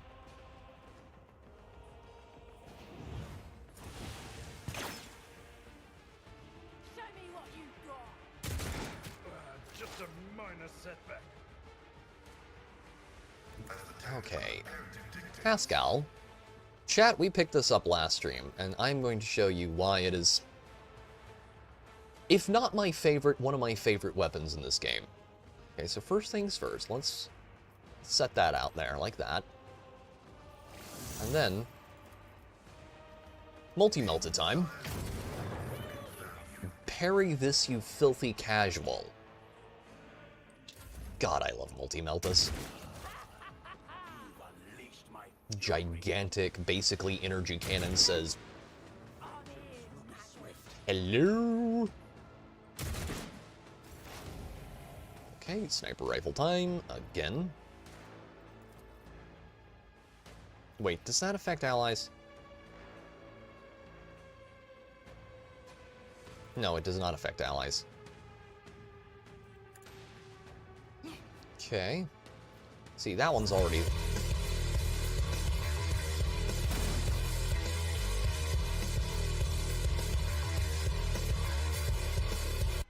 Thank you very much for the Doom music, bend over.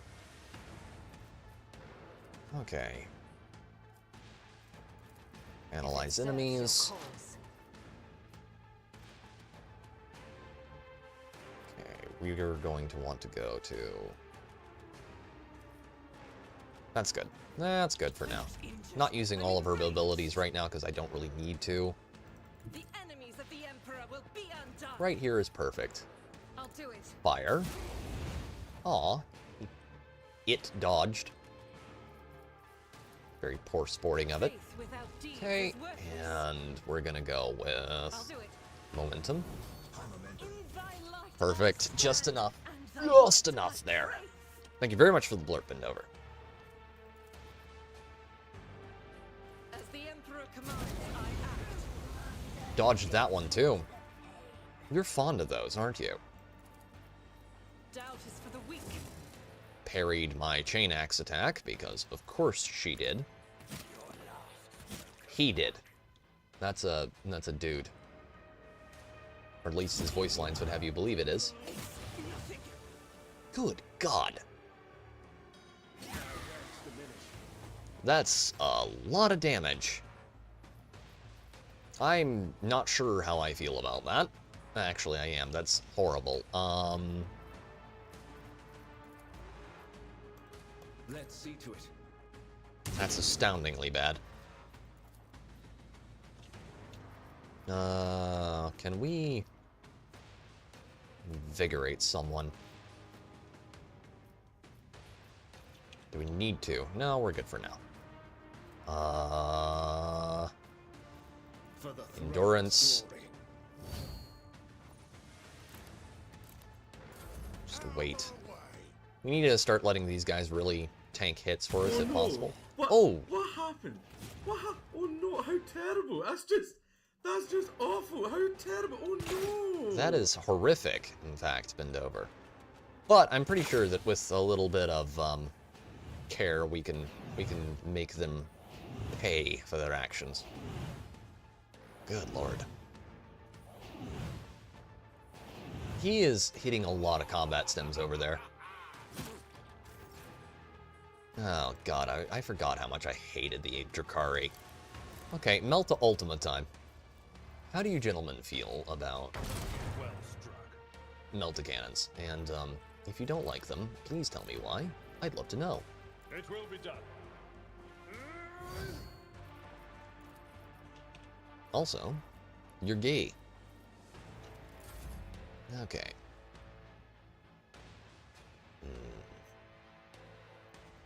We're gonna move up here, hit him with the shotgun pistol.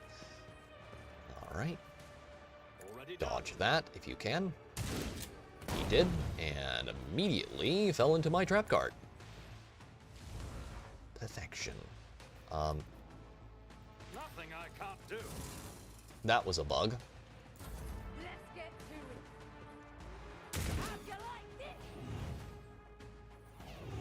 No, no. Oh, no, that's going to be rough.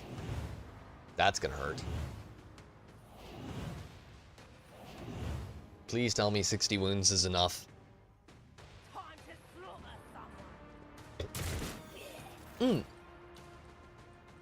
Alright, Pascal, walk forward, please. I want you to do something funny.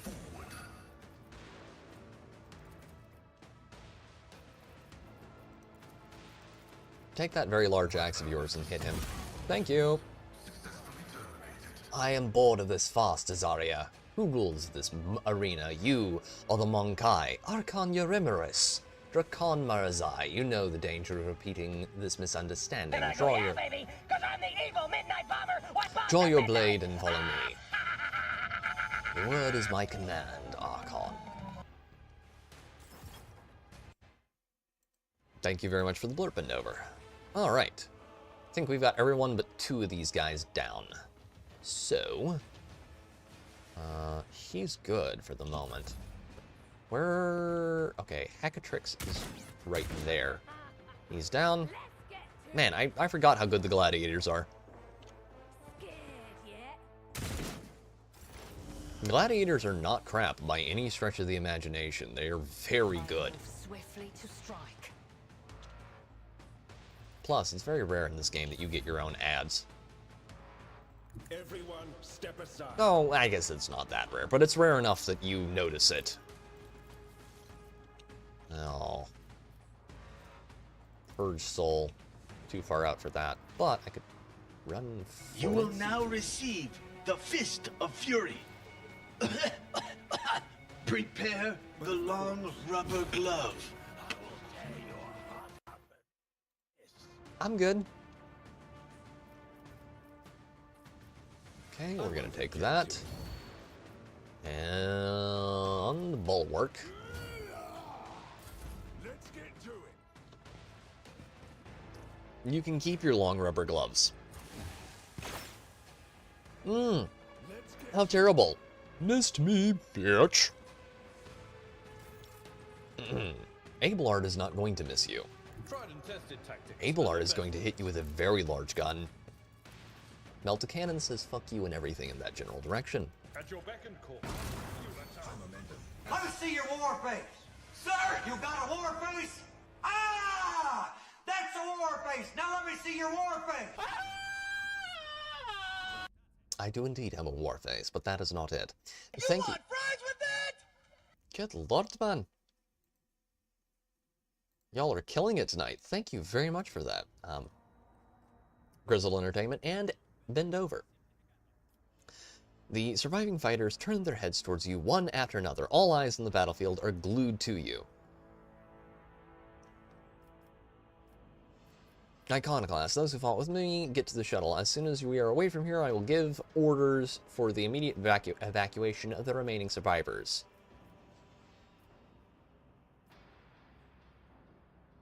Well, they can go to the shuttle. We'll go with Iconoclast. That'll help us out in future.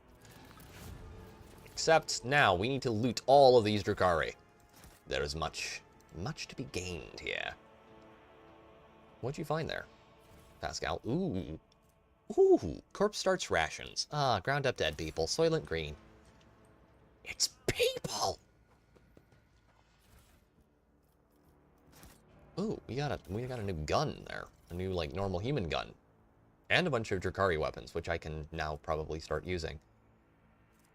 Which I should definitely re-equip and replace that with, because it's better. Joey, you like movies about gladiators?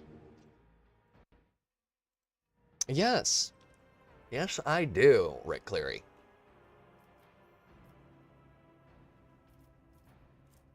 Spartacus is great. Spartacus is one of the best films of all times. Of all time. Words are hard. Ryza pattern foe hammer. I forgot how good that thing is. Good lord, that is just foul. Bloodseeker's Clave. Drukhari weapons are fucking broken in this game. Oh man. Blast pistol. Okay, we're just looking at corpses. Corpses. It's not illegal. It's frowned upon, like masturbating on an airplane. I'm pretty sure that is public indecency or yeah, something of that nature. Don't take that clip's advice, chat. Jorking it on a plane is definitely a crime of some type. Hello. Hunter's Carapace collected. I won't tolerate weakness. Yeah, don't crank your hog on a plane. That'll get you into trouble. Okay. Thank you all very much for the blurbs tonight. You all are killing it. And let's just check for loot. There is loot up here, if I remember correctly. You ever seen a grown man naked? With each battle, we drive back the mutant, the heretic, the alien. Yes to both of... Well, yeah, yes to both of those, sadly. I'm watching your back. And thank you very much for the blurb there. Thank you very much for the blurb, Bendover and Rick. Can we loot this finally, please? God, the animations are long. I wonder if that's a new bug. If I have to see... Yeah, nope, that's bringing back terrible, terrible memories. Look, all I'm going to say is that when you look after old people, you see some shit, and it's not all, I've seen things that you people wouldn't believe. Terrible things. Terrible, terrible, not wonderful in any way. Not even can be misconstrued as wonderful things. I have seen things that would make most men lose their minds and want to rip their eyes out. It was bad. Ugh. Ugh. Ugh. They say a little bit of Oh. humility never hurt anyone. I think they tried to graft a dude into the wall there. By wholeheartedly humiliating them at every step. Oh, he's been twisted into a bow with barbed wire. That's nice. Yeah, you can always count on the Drakari to come up with inventive ways of dealing with people. Laddie, maybe you had best rephrase that. Look, all I'm going to say on that subject... No, so the thing is, Rick... Occasionally you look after really old people, and really old people occasionally, yeah. Let's just say that old people with Alzheimer's sometimes have problems getting in and out of a shower, and, yeah. There are occasionally times... You wanna play me hard? Phrasing? No idea. Well, then you better nut up. Phrasing? Because Phrasing. I swallow just about as much as I can take from you. Hey, phrasing! Indeed. Yeah. Yeah.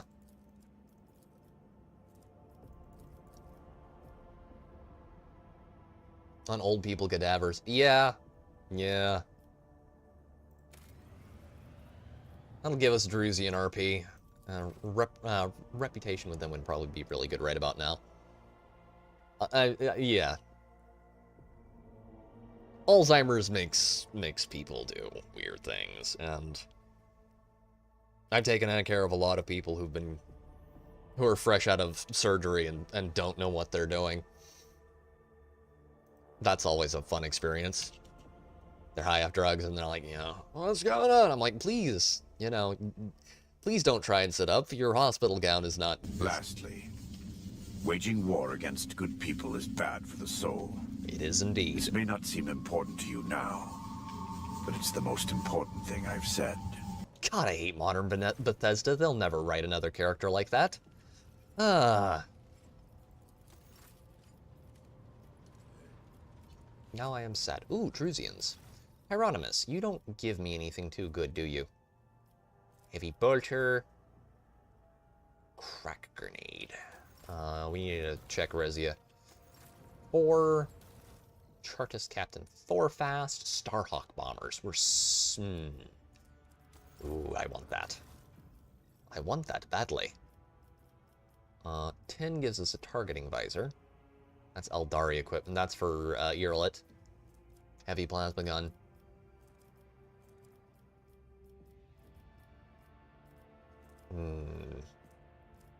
Pestis. Origin.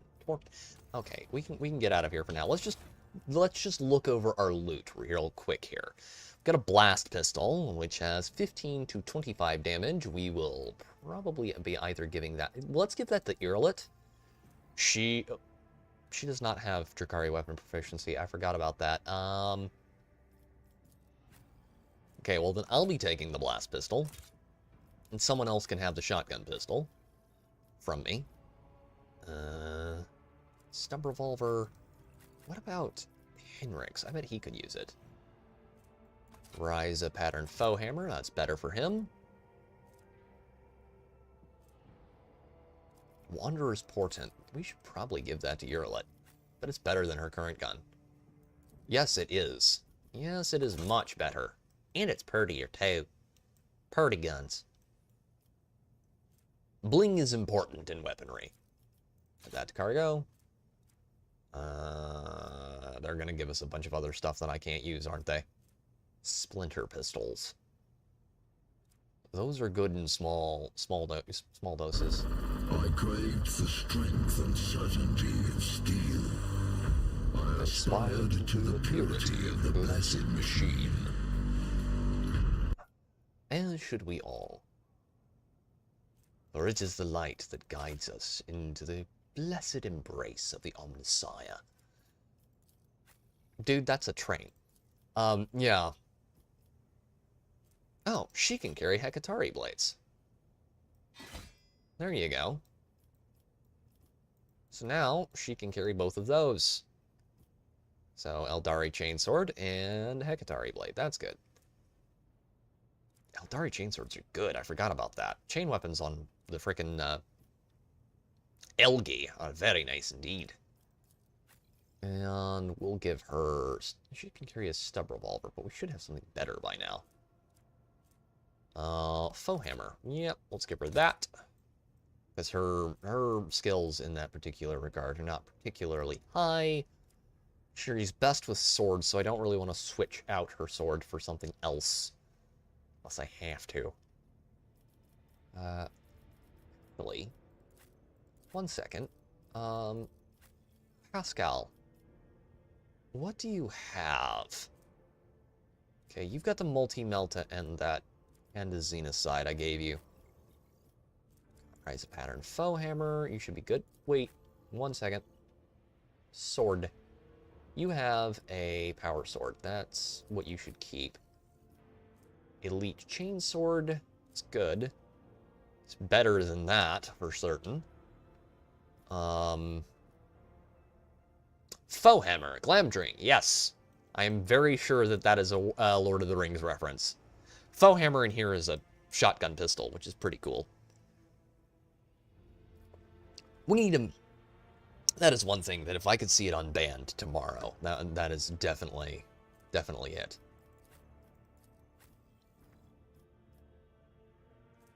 Toby pattern plasma, that's not better than her current one. Mars pattern chain axe. You have sullied your hands with filthy parchments of heresy, guardsman. How do you plead? Not guilty. Besides, my kind of heresy isn't that heretical anyway. And thank you very much for the blurb, Bendover. Now we just need a weapon called Beater. Well, if we could get a dual set of, like, you know, swords called Beater and Biter, that'd be perfect. If you've read The Hobbit, you'll get that reference. She's got a power maul. God, I forgot how good power mauls are. Although, yeah, she should keep it. Oh, Jesus Christ, I could give her a thunder hammer. Sweet God in heaven. Oh dear. That would be funny. That would be really funny. It would also be extremely ridiculous looking. Oh. Ah. Okay. Number 7. Student watches porn and gets naked.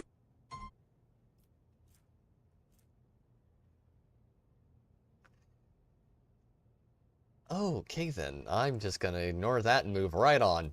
That's the best course of action there. Okay, that should probably go. Abelard's got good armor, but what do I have? That does 40. Let's give myself the 45 rating. Oh, that looks cool. That's some proper armor right there, chat. That is some proper armor. We got a nice mix of, that is a nice mix of Imperial and Eldar weaponry. We are going to ignore the very strange things that my chat puts down there. And let's switch that chainsword out for a Drakari blade, because that would be a better choice right now. Yep. Uh-huh. Okay.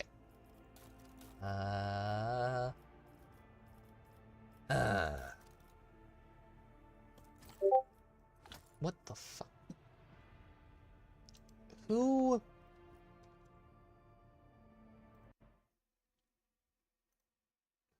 the... No. Who the hell is pinging me at this ungodly hour? No, never mind. People who don't matter, that's who. Okay. Good there, good there, good there. I've got 2 sets of medkits. Jay, you're unimportant. Right. So, that's handled. Let's go to a Coronis Expanse map. And hopefully, we can loot the rest of the system. Okay, got that. Already explored that, and all of that.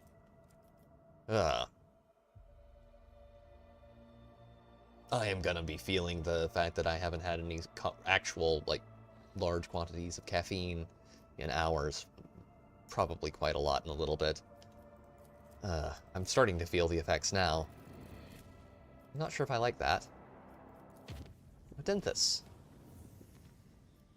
Chart new routes, please. Please, O mighty Omnissiah, grant me.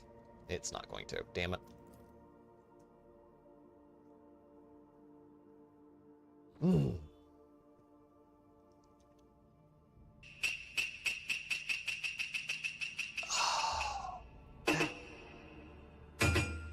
Yo! Thank you very much for the samurai blurb there, Bendover. I mean, Rick Cleary. Thank you very much, Rick. Oh, Drakari ships are patrolling the system. Likelihood of slipping past their patrols unnoticed is close to 0. Okay, he didn't say it was 0, though. Ship is fully repaired. Let's... Okay, we're gonna be really careful, chat. Really careful. Move over here. And get back into this asteroid belt. That's good. That's good, video game. Nothing to see here. Nothing to see here. Absolutely nothing at all. Everything is just fine. The Augur crew picks up a heavily damaged Xenos void ship among the countless rock masses of the asteroid belt. An Aldari vessel, beyond a doubt. According to the Von Valencia's archives, about 100 standard years ago, the Imperial Navy set up a barrier in this system against pirates and the enemies of humanity. Countless primed mines are still scattered among the wreckage. Oh, I don't like that one bit. The Voxmaster manages to tune the ship's systems to an unconventional frequency, and the bridge suddenly fills with chime-like Xenos voices, drawn out and mournful. They sing in an unknown tongue, but every officer on the bridge can sense this is a dirge.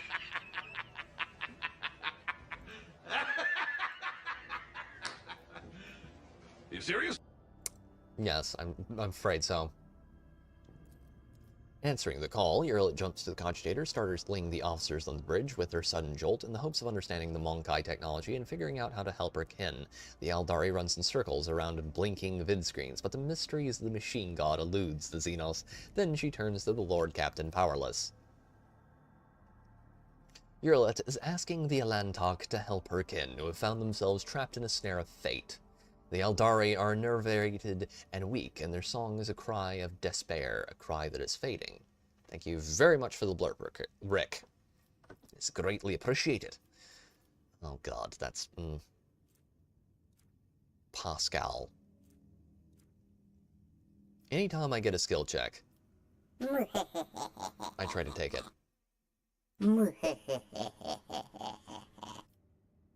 Thank you. Thank you very much for the blurb, Bendover. We're going to go with 3 because I would like to get a logic pass here. Logistic officers, led by Master Helmsman Ravar, are ordered to plot a course for the rescue shuttles from the Dynasty's flagship to the Xeno ship and back. Now all the crew can do is hope that the calculations are correct and that the veteran officer's experience does not let them down. The rogue trader orders his officers to establish communications with the Eldari vessel. However, the Xenos do not respond to the incoming signals. After several attempts, the frequency tuned by the Vox Master gets lost, and the mournful song fades away.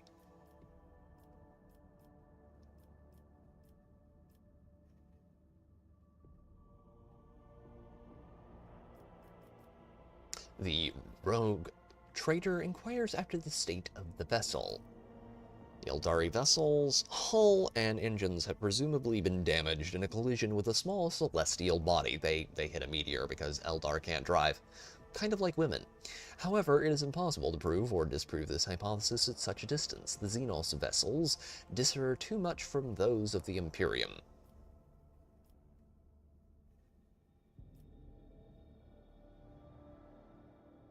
The Lord Captain orders the servants of the machine cult to prepare a plan for clearing the minefield without harming the Xenoship. Well, at least I didn't say an Asian woman, Rick. I mean, Aridhale. That would be a truly disastrous situation. After several hours pass on the ship's clock, the servants of the Omnissiah present a plan for the neutralization of the ancient mines. Ballistic skill test succeeded. The success of the operation is assessed as extremely probable.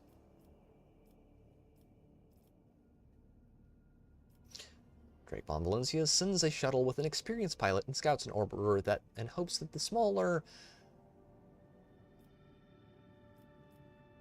The Lord Captain gives the order to clear a path to the vessel, detonating the mines indicated by the tech priests.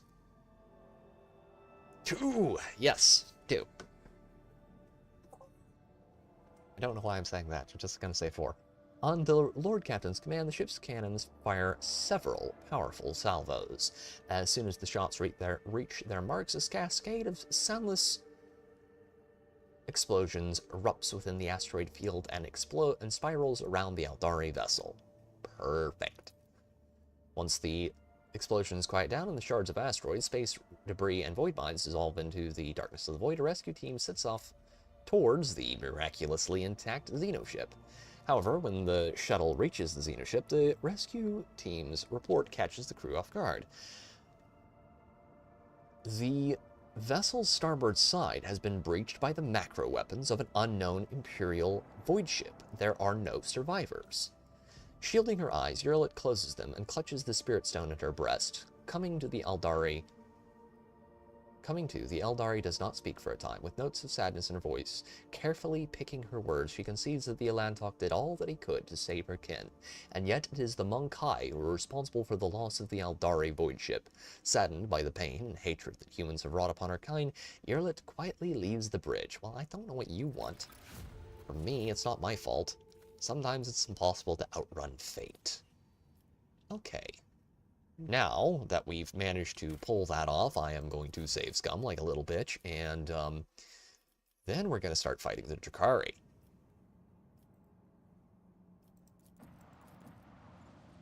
Because that's what you do, chat. You always save first. You fail to get past the enemy ships unnoticed. The nearest Drakari ships attack at once. Get ready, others will soon join it. The ship's crew is up to the challenge. At least I hope it is. Because if it's not, I'm kind of screwed.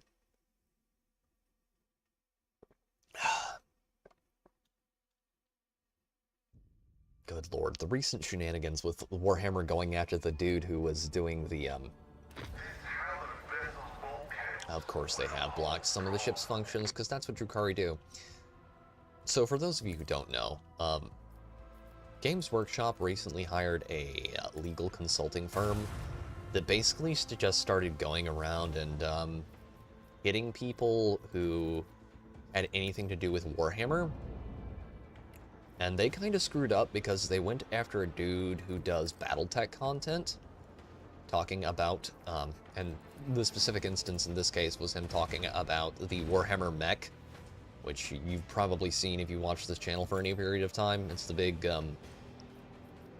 big standard good guy looking mech from that game. And they decided to go after him, and because they claimed that he was using a Games Workshop copyright. That was funny. They retracted it once he was finally able to get a hold of someone. But yeah, they smacked him with a lawsuit that was completely and utterly fallacious.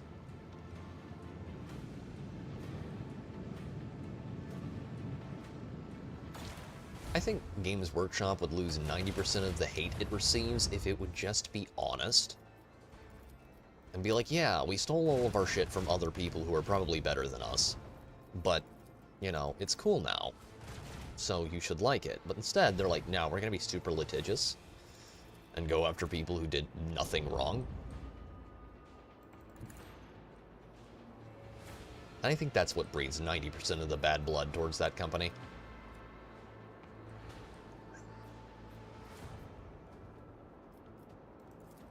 No, we'll just leave it. It'll be... Actually, wait a second. Expeditious reload. Will that let me... Ooh. It'll let me hit him in the rear. That's nice. Very nice indeed.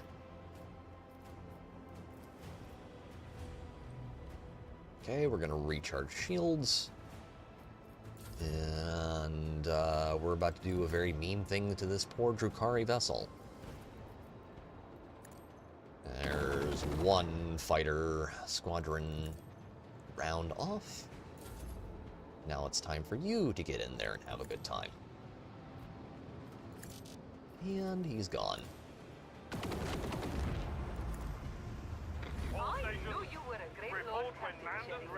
Okay, where are they? They're behind us. We're gonna do a swing run. Get turned the right direction. You always want to be turned the right direction, chat.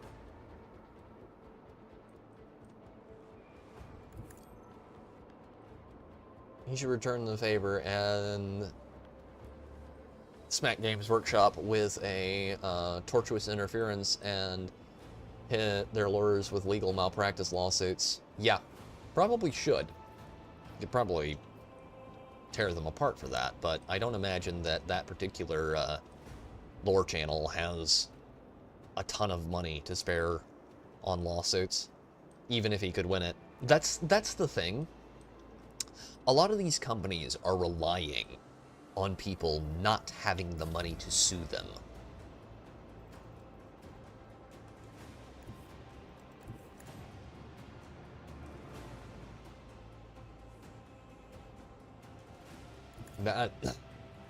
That's what it is most of the time. Oh, give me a second, chat.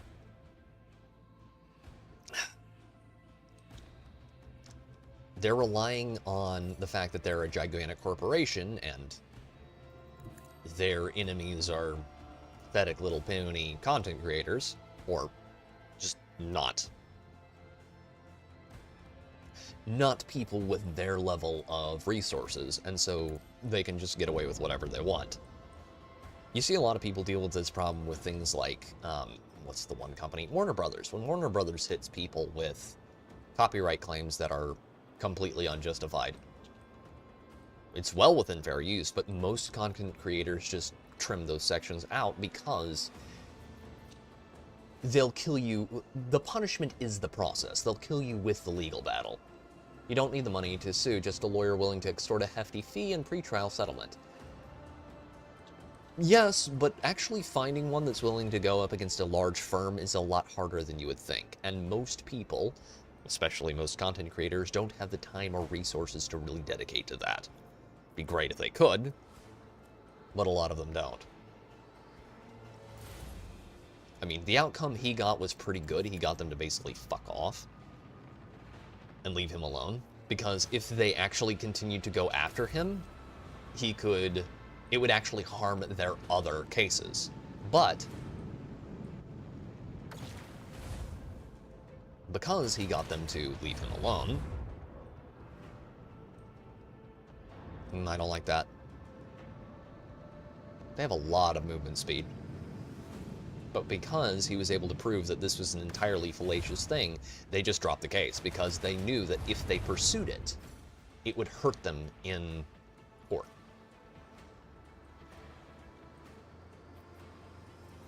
Because they're suing other people right now. It's a free 6-figure payment to his lawyer in lieu of a piece of any settlement. True.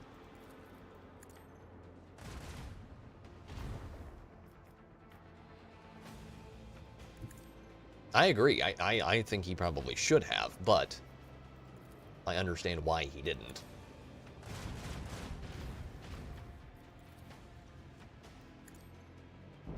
Also, there's some particularly good advice from someone I don't really watch anymore, but whenever you can avoid getting a lawyer involved, do so. In most cases. Most cases, not all.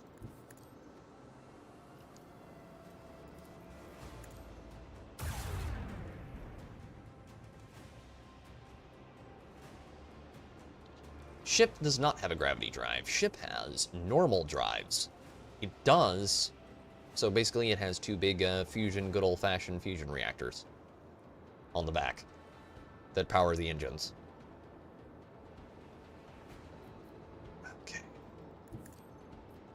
That is how the Dawn Warden makes its way through space. I wish it did have a gravity drive. That would be awesome. Sadly, human tech is not that advanced anymore. There was that one time period when we used to make planet-eating mechanical snakes. Why do the enemy shots curve towards you? Because the enemy shots are... If you're talking about the specific ones, that's because they're firing torpedoes and rockets. If you're talking about the ones I'm thinking of. Oh, he's too far out. Blast it. You're not.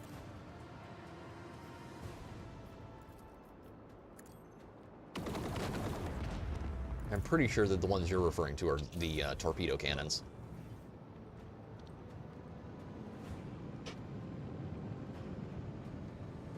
Those have one turn left in them, I'm pretty sure.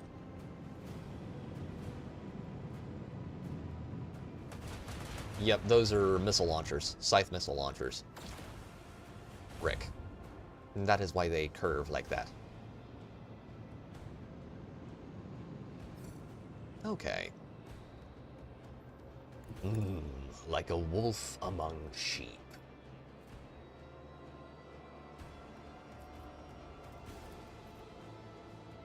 Okay, let's hit him first.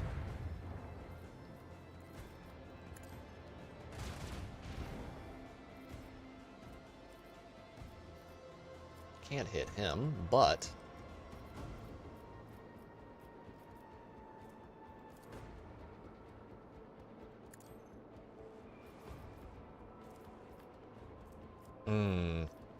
Oh, I don't like that one bit.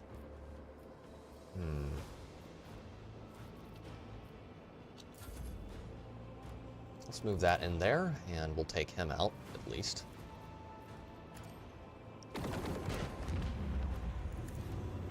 Okay, return those interceptors to us.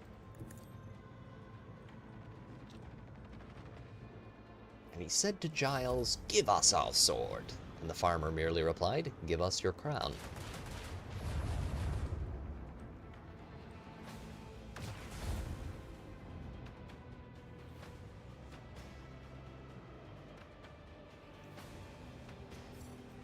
If you get that particular literary reference, we can be friends.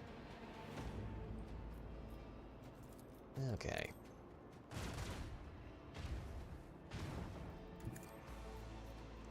Fire a broadside. I love that we're using space age technology and we're still using broadsides. Humanity never change.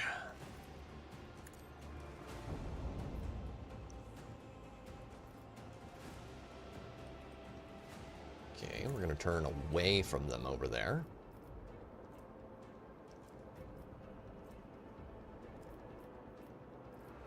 And then, actually, I bet we can hit him. Yes, we can hit him. There we go. That actually hurt him some, too. And we can just... there. Get that destroyer taken out. Move on there. Hard turn. He's gonna have to make a long turn towards us, which is fine.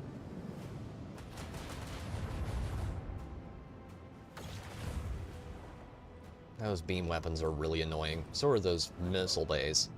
I really don't like the fact that the Drukhari get those. You don't really get an equivalent in this game, if I remember correctly. Ow.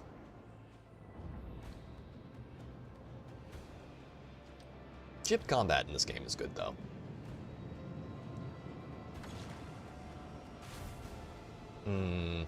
That's unpleasant. We're gonna restart shields. First things first. And then... bet you that will put us... yep, we can fire a full broadside into him. Okay. We can definitely hit him with that.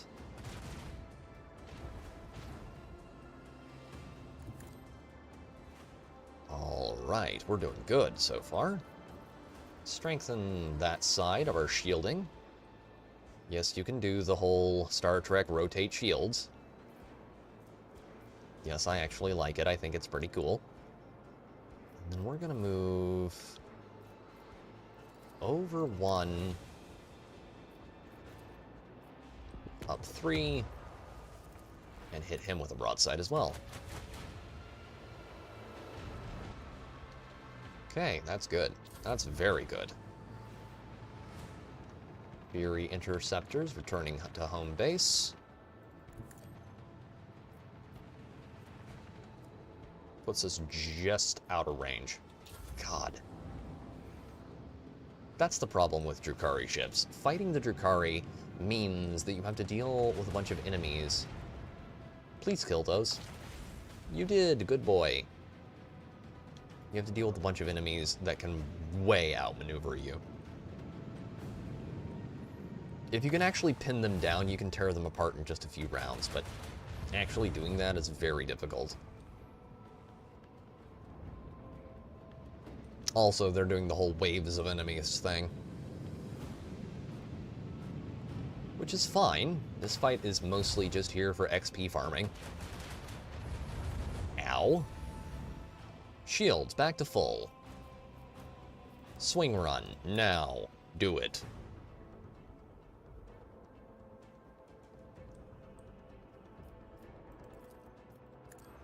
Cannons, fire. Drukhari ship, down.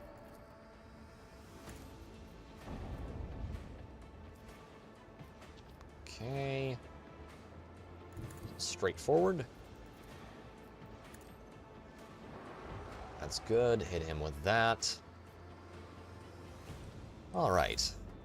We're holding just fine. It's a little ways out further than I would like, but that's fine because they're going to have to move closer to hit us.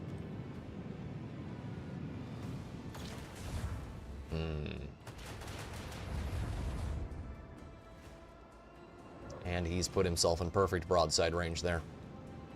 That's nice. That's very nice indeed. I do appreciate that.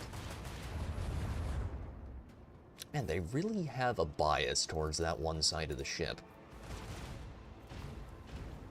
I'd like to know why that is.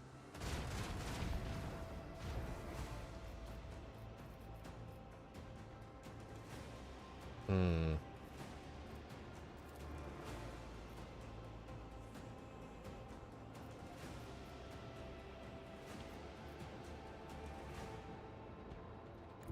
going to turn this way, because that'll put our other side towards them. At least, well, our most vulnerable side away from them, which is definitely what we want.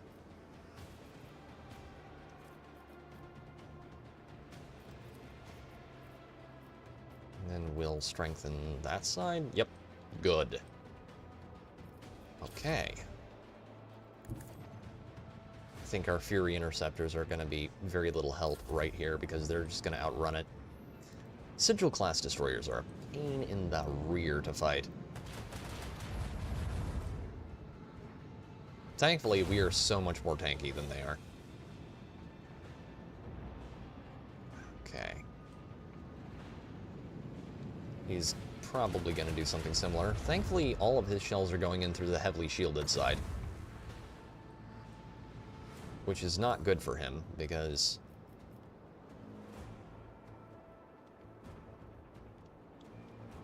Wait, can I actually hit? No, I can't hit either of those with that. Okay. Swing run it is, then. We need a lot of room to turn.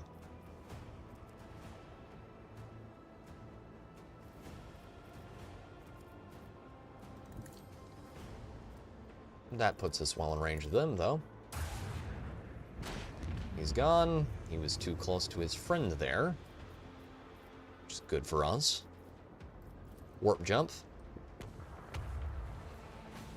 Okay.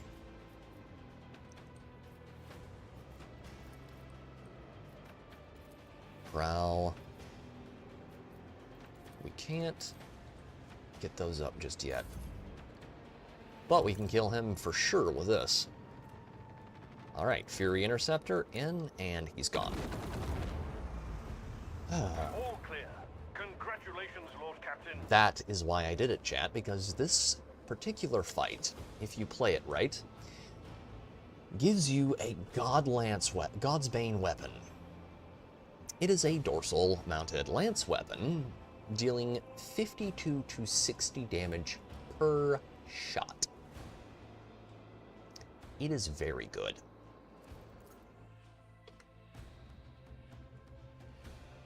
It makes me very happy. Okay, void ship management. We're going to repair. We can. Yes. And then we're going to put that up there. Oh, that looks cool. That looks very cool. I like that a lot.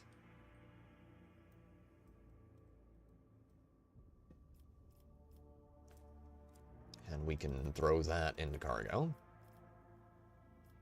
Ooh, yes, please. And then we should probably...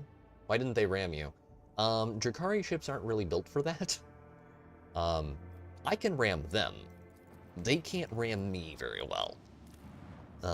Drukhari ships are made out of Wraithbone, and Drukhari Wraith... No, actually they're not. Eldari ships are made out of Wraithbone. Drukhari ships just aren't really designed for it. Now, they could have sent boarding torpedoes over to me if we were doing this in canon, but I don't think they really have the ability to do that in here. In-game. Anyway. Well, that's... They do it when it's convenient to the plot, I'll put it that way.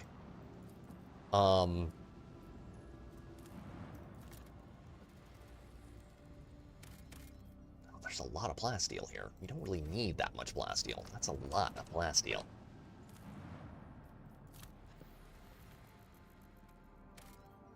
Okay.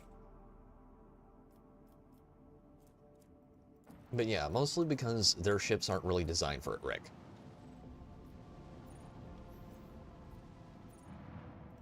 Our ship is literally designed with ramming and broadsides in mind, whereas Drukhari vessels are more...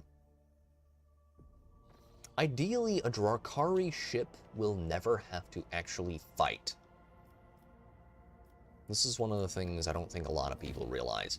Drukhari do not like war.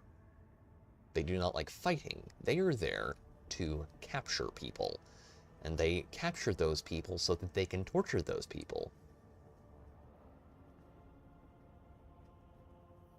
Yes, that would be the smart thing to do if you were a human. However, the Drukhari don't think that way. The Drukhari's way of thinking is that what they'll do, Rick, is they'll cripple your ship, preferably by taking out its engines, and then they'll go in, and they will proceed to round everyone up, load them onto their vessels, haul them back to Kamara if they just don't pull back your entire ship through a roadway portal, and then they'll turn everyone on board of your vessels into either flesh sculptures, tortured, basically. I believe there's one Drakari homunculus who has an entire wall full of tortured people that's basically just people turned into wallpaper, but they're still alive. Yeah, that kind of thing. And, yeah, basically, their whole purpose is they're not killers as much as they are raiders. They're not going to kill you in the moment. They're there for, to cause as much suffering as possible. The Drukhari are an utterly, I would say, largely what's the word I'm looking for? Not unreconcilable, unsalvageable species. There's another word I'm thinking of, but I can't, unredeemable. Unredeemable. They're unredeemable bastards. They're not a race you really want to save. Lord Captain, urgent report. We have received an astropathic message from Regent Aranto Orselio. The navigators are concerned about the fate of Cassia, who disappeared from Uric 5. The Regent is requesting an update on her current status, and he has also inquired about the possibility of a personal meeting to negotiate and to arrange the return of the Lady Navigator to her house. No. The psycho-emotional coding of the received message betrays acute concern, but it also contains something that astropaths have failed to put words into. If you'll excuse my forthrightness, I feel it necessary to tell House Orselio the truth, otherwise a conflict with a Navis Novalite is possible, which, given the current state of the Coronis expanse, will only play into the hands of the enemies of the Imperium. Mother-in-laws. Yeah, they're utterly irredeemable creatures. Drukhari are wretched. In this case, if you're referring to the navigators, yes, I think they... I don't think they want me getting too friendly with Cassia, for reasons we'll have displayed rather clearly shortly. Tell House Orselio. How did House Orselio even learn that I had Cassia? That is a very good question. I wish I knew, Lord Captain. It is troubling indeed. Perhaps we even have a spy on board, or Regent Toronto is bluffing. In either case, I believe we should respond. Navigators are extremely powerful and useful allies to have. True. They're also really bad enemies to have. Tell House Orselio that Cassia is safe and that the rogue trader would be honored to meet them in person. No, we're not doing that. There we go, we'll do the top one. I'll see to it, Lord Captain. The astropaths will transmit your consent. Representatives of House Orselio will be waiting for you on the capital world of Dargonis. Receiving members of the Navis Nobilite is always a delicate matter. Please make sure to discuss the details of this meeting with your Chancellor upon your arrival. Of course. Okay, I think we've reclaimed all of the colonies. We've got Kiabagama, Compassion for the Silent. That was good. Back trains plus Flogston. We can afford to lose a few Flogston. Execute that. Janus. Can we get put... We can. Capella Biologus. But I want... Do I want that, though? There's a lot of things that are done in the way of warfare in 40K that don't really make a whole lot of sense to people who are particularly practically minded, because a lot of it is not necessarily about standard forms of warfare. Dude, I think I need to crash. Have a good evening, brother. You too, Rick. I will be joining you in toddling off to bed shortly. I'm trying to avoid staying up till 12 o'clock at night as often with these streams. Plus, we're at the point in the story where you can actually, you know, lay things down and pick them back up later. Godspeed and good night, Rick. Hope you have a good sleep. Lord Captain, this is Master Helmsman Revor. The crew is grumbling again, but they've a right reason this time. Our analytics systems have gone totally bonkers. The red robes, tech priests, are blaming the anger of the machine spirits. Allegedly, this is how they profess their displeasure at the crew not being worshipful. We've largely managed to stabilize the output of the augurs and all specs across the ship, but you should know that there's something awfully sketchy about the machines these days. I can confirm, Lord Captain, the vessel's analytics systems were behaving incorrectly for a time. The cogitators could not produce statistical data and displayed meaningless numeric combinations instead. The augurs failed to correctly analyze matter and mistook solids for liquids and vice versa. Thanks to the tech priest's efforts, standard operation of the ship's mechanisms has been restored. I am still registering sporadic reports of similar functions, but we should be able to now handle them. Lord Captain, our astropaths received a message from Achilles Scalander on Dargonus. He closely studied the data from the incursion on Vabos 6, including the mention of the Xenos leaders. He promised to direct the efforts of his aides to identify those enemies of humanity so their locations can be determined. Master Scalander is also reporting the Drakari are getting ready for more attacks on your territory. Information from his aides continues to arrive, and Scalander will personally report to you the moment the target for the upcoming raid becomes clear. The Drakari excel at catching their opponents off guard, and there will be little time to mount a response. According to Scalander, your personal participation in the defense would be the best strategy given the circumstances. I won't get into why Achilles thinks that we need to be involved. Quick save. Warp jump. Damage taken on Warden 9. The officers on the lower deck stopped providing status reports. 3 days had passed since the Vox system broadcasted anything other than subdued moans and wet slapping noises. An enforcer squad sent to investigate reported the denizens of the lower levels had regressed to animals and succumbed to depravity. The connection with the squad was shortly lost. The High Missionary, the Adeptus Ministorum, became flushed with fury and condemned these as designs of the archenemy. The hotbed of heresy was cleansed with fire and prayer. Yeah. By the great God Emperor's grace, no perils of the war prevented the vessels from returning to real space. Yep, they were having a space orgy. Okay.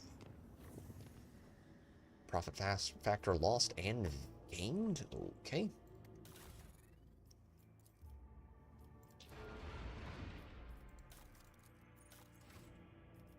We're gonna check this. I think we got a few. Yes, mag trains. Profit factor 1. Okay, Dargonus. Accept. Profit factor is currently sitting at a nice healthy 38. Costs us nothing. Genetic Mercy, we'll do that. I want to hit this world.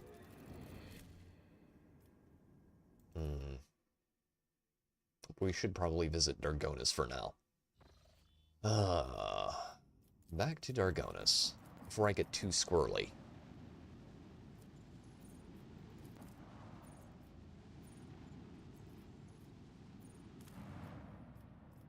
Okay, we're gonna go actually cancel that.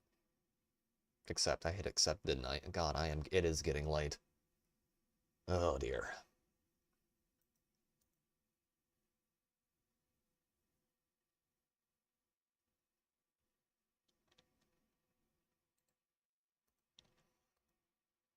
Okay, video game, you can load in any time now.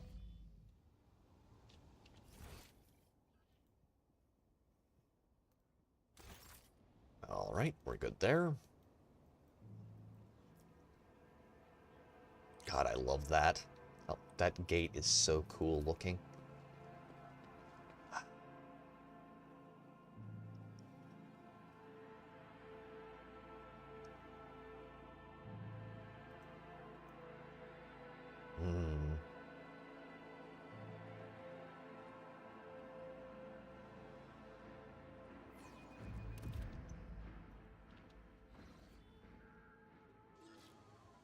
Okay, I am looking for something very specific, namely Dingbat here. Okay. Clementia, a word, please.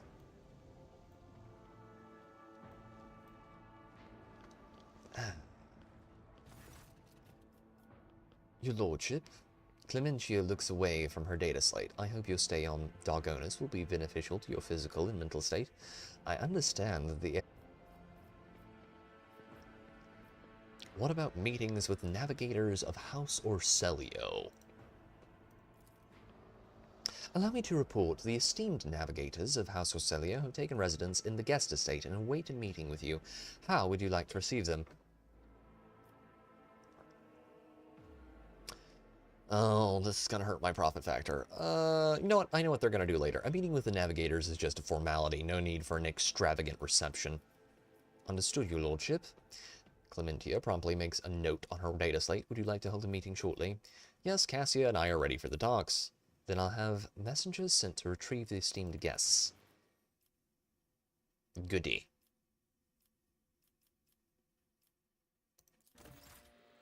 This shouldn't be too rough. I know what they're going to do, and I'm going to kill them for it.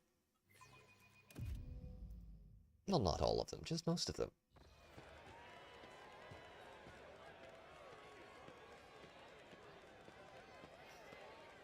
Big old fancy meeting. Oh, they're gonna be grumpy. They're gonna be very grumpy. Regent Aranto Orselio, esteemed delegation, the Rogue Trader and the Von Valencia's Protectorate welcome you. Come this way, please.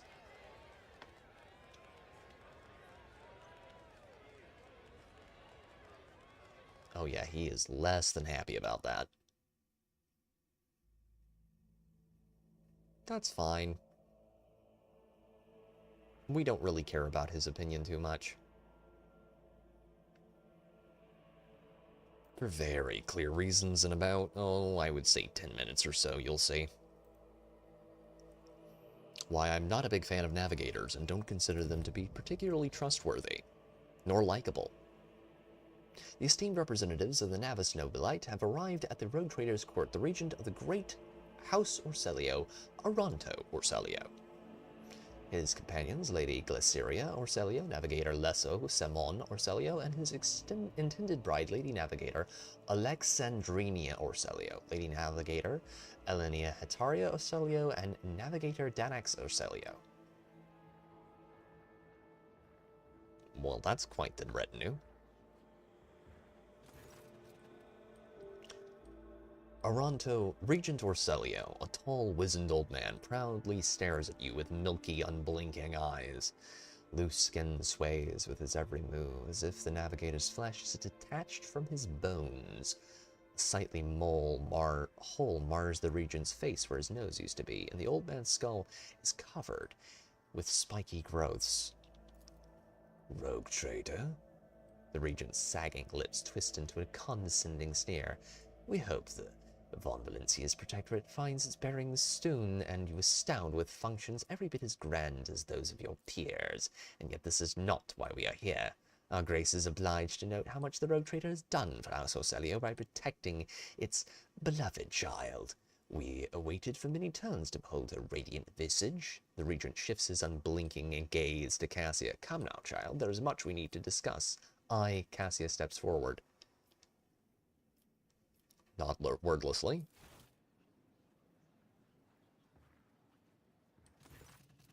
Esteemed Regent, it pleases me to see the gleaming sheen of gold and turquoise above your brow. It is thanks to the efforts of the Rogue Trader that I stand here today, and there is so much I want to tell you. But what is it you desire to hear most? We know what happened at the station, child. Your connection to the Atlas has grown so strong. We felt the turmoil in your soul, and the events that transpired have shaken us. House Orselio is deeply grateful to the Rogue Trader for the destruction of the saboteurs, and we are willing to reciprocate such a magnanimous gesture. We trust that a treaty of friendship and alliance underpinned by the transfer of several artifacts of exceeding rarity will suffice. Now come, child. It is time that we depart for your new home, so that we may finish what we started. Esteemed Regent, perhaps I should continue my education while still accompanying the Rogue Trader on his travels. Just imagine how much I could learn beyond the bounds of... Cassian notices the Regent's furious glare and falls short. Cassia, I would be honored if you decided to stay. Yes, Cinnamon Bun Kitten, we don't want you going beyond our reach. That would be just terrible. Unthinkable. No, it's really not. Oh god, the faces are bugged again. God. Shoot! House Orselio was not involved in the attack! Oh no. Her face is bugged. You can see that she has a jaw that's basically pulled out of her face. Oh god. That's bad. Submit, and you'll die quickly. Death to his enemies. Oh god, that looks awful. Oh dear. Okay. I need to move over here, Pascal.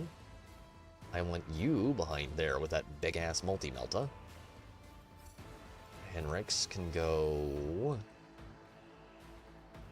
up here. Argenta can go over here. Crossfire time. Okay, everyone's set in position. Cassia. Right there would be perfect. And then AoE attack all of them, please. Perfect.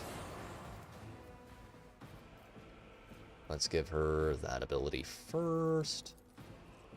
I'm not accustomed to being ordered around. You kill it, bring it down.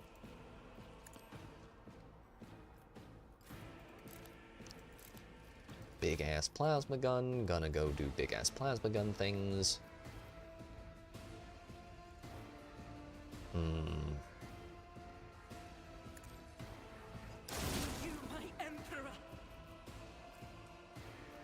Alright, we're gonna switch over to that, and we should be good. Elania is gonna be an absolute pain in the ass, as usual. God, how much I hated them. Fighting navigators is never fun. That's why I try to avoid it as much as possible. Okay. We're gonna pull up here. Wait, does that reach that far? It does reach that far. Find them all. Okay, run and gun. Let's switch to plasma rifle. I'll do it. Missed. Cassia, one day you will hit your targets as intended. As the Emperor commands, And then hit him with that chain axe. That's good. 20 damage. Acceptable. Acceptable losses. Get me a target. Heal him, please. Now, press on. For the throne's glory. Get the Psyker with the murder powers, and we're going to switch over to the power sword and poke her, please. Good man. Okay.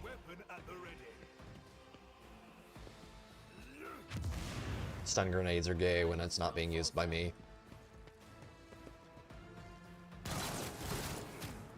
Good boy. Wardens are actually useful in this fight. I forgot about that. Good lord, they really want to kill Pascal. Like, they really want to kill Pascal. Alright, what does this get me? This gets me a good time. Indeed.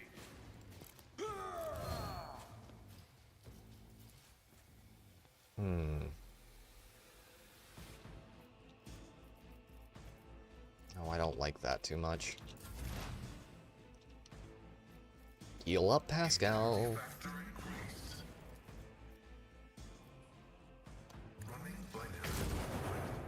Multi-melta for the win. Finally, main character can go do main character things. Let's see how they respond to this. Alright.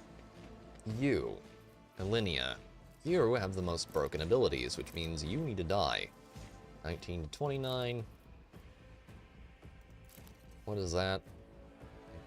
19.5. Sniper rifle is actually the better choice here. One of the very rare occasions where it actually is. Hendrix can have that. Sniper rifle can put a round into her. Except for when she dodges.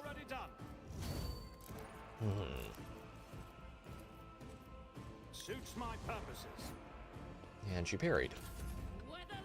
Well, that's thoroughly unpleasant.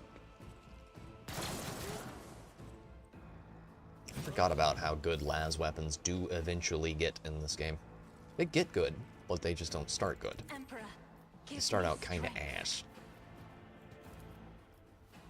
Some of the perks for them are actually pretty good. if you insist, Pretty darn excellent, in fact. Okay, we're gonna give you that. That is foolishness. If only that were possible. Oh, she's stunned.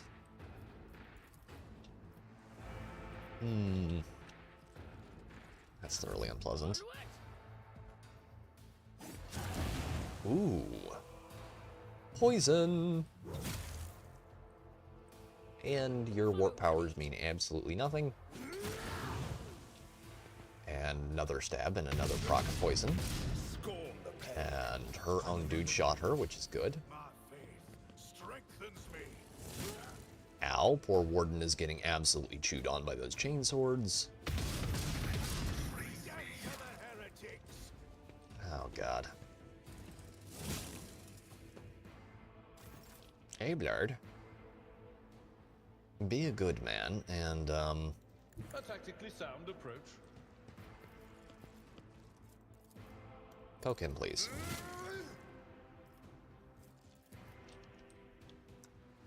Can you shoot him? I bet you can. You can miss, of course. That is always an option. Not one we encourage here at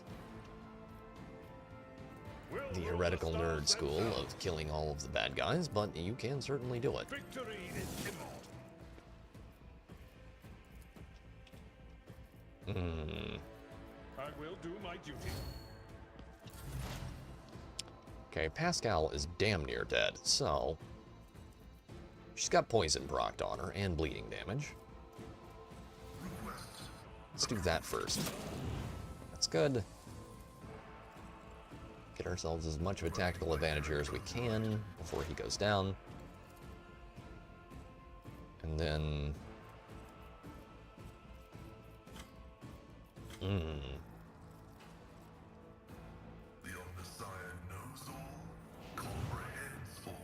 Okay. You're not... Block this, you filthy casual. Ah, and she's down. Good. Clear.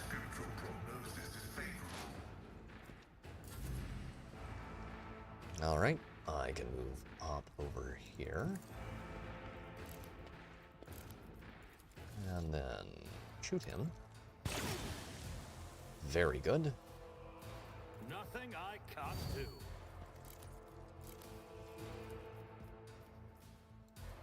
Suits my purposes. Already done. And we just turned him into a pool of soup on the floor. Very pleasant. Good. They killed our poor warden over there. Certainly not what we would prefer. However, I think they've set themselves up perfectly for,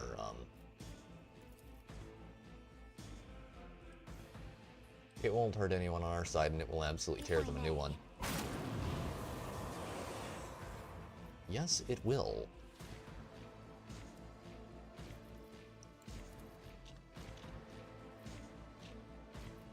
Oh, they're all just out of the way. I'm gonna give it to Abelard. Abelard.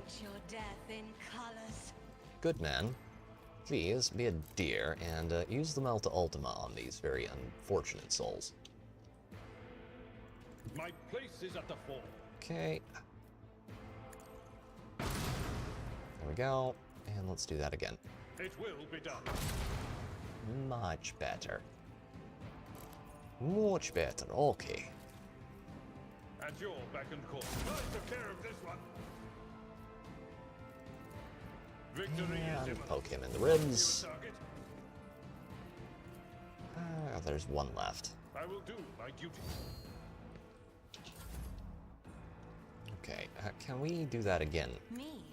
Yeah, we can. You insist, Lord Captain. This is why Cassia gets very broken very quickly. At your beck and call. It will be done. Victory is imminent. Reload pistol. We wait. I can move across the room. Battlefield in righteous fury. As the Emperor Reload her commands, gun. I act. Run and gun. Depending on how close that gets us to him, we can then use that. Without deeds is worthless. And of course she misses. Oh, Argenta, why are you the way you are? Why can't you be perfect in every way? Don't worry, sooner or later, one day, I will just get tired and turn you into a servo, and you'll be a perfect soldier. Terror, smite your enemies. Reminds me of that scene in the really bad Deadpool movie. I mean, Wolverine movie, where he's like, oh, wait, if without that mouth, he'd be the perfect soldier. Without Argentia's inability to actually hit targets, she'd be the perfect soldier. Alright. Now, let's gank her. You try to get away. Mercy! The Lady Navigator covers her face with her disfigured, scaly hands, each with an extra finger and conjoined phalangeal bones. Her clothes are covered in blood, mostly that of your servants, and several unexploded bolts are sticking out of her chest plate. Rogue trader, whether on purpose or out of innocence, you are harboring a monster that is cunningly pretending to be an innocent maid. Spare me. I, Alinea Hetaria Orselio, will swear to you, tell you the whole truth about the madness that is devouring House Orselio like a malignant tumor.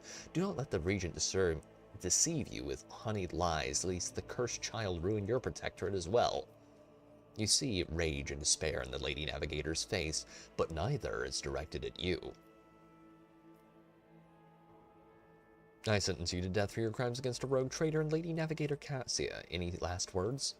Tisiphane's heir be damned. I know that House Orselio will cast off the tyrant's shackles someday. Though not here and now, others will come after me, and may our enemies tremble.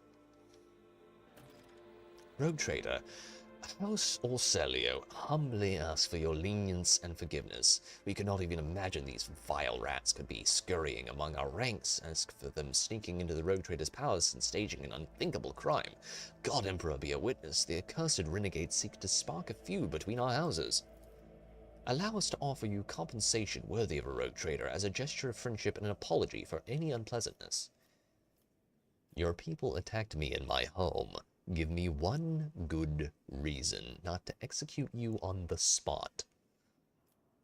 You stood aside as your people, these so-called renegades, attacked. How is that not treason? A ridiculous claim. In the heat of battle, your servants would not have paused to consider who was truly to blame. We would have been cut down next to the traitors if we'd so much as reached for our weapons.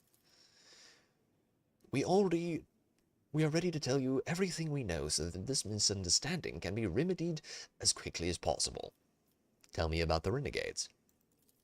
They are madmen who seek to destroy the centuries-old tradition of our great house, so carefully nurtured by the previous Novator Tisiphone Orselio. They deem the century of her rule a tyranny, a most sacred relic, a curse that must be destroyed. Fools, if the Atlas were to be destroyed, the whole of House Orselio would follow it into oblivion.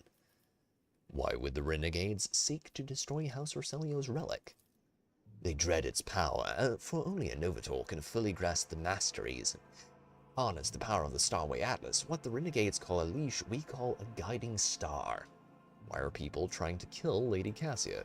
Everyone in the house knows the child is the keeper of the one true Starway Atlas, which once belonged to our great Novator Tisiphone Orselio.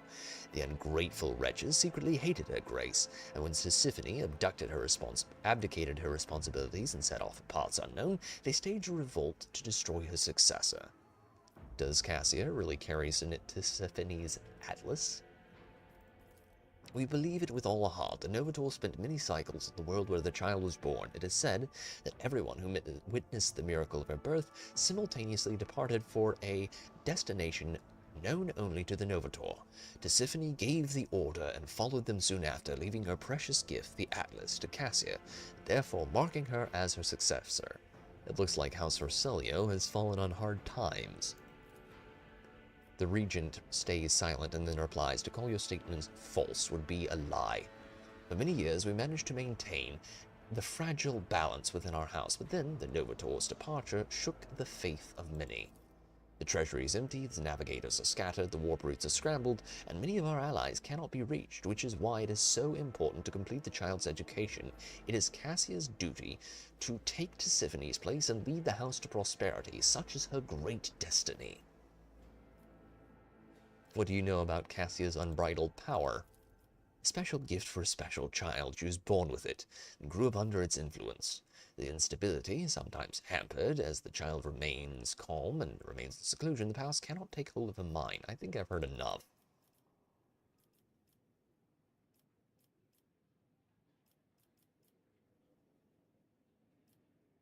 I will accept the compensation you have offered. You are sorely mistaken if you think you are getting away with only compensation. What does this mean for us, Rogue Trader? Oh yeah, Commerce 15. Commerce has succeeded. With great pleasure, our emissary will contact yours and deliver the scrolls for your signature and seal. May the Lord Emperor bless this new alliance. Nevertheless, we must remind you that this is a turbulent time for House Orselio. We are delighted to be allies of the Rogue Trader, but until our internal and external conflicts are resolved, our capacity for assisting you will be limited. I wish to help House Orselio solve their problems. It would be highly disrespectful of us to refuse the aid of a Rogue Trader. We, Aranto Orselio, do hereby accept your offer. If you will allow, we will discuss the details later. It is settled then.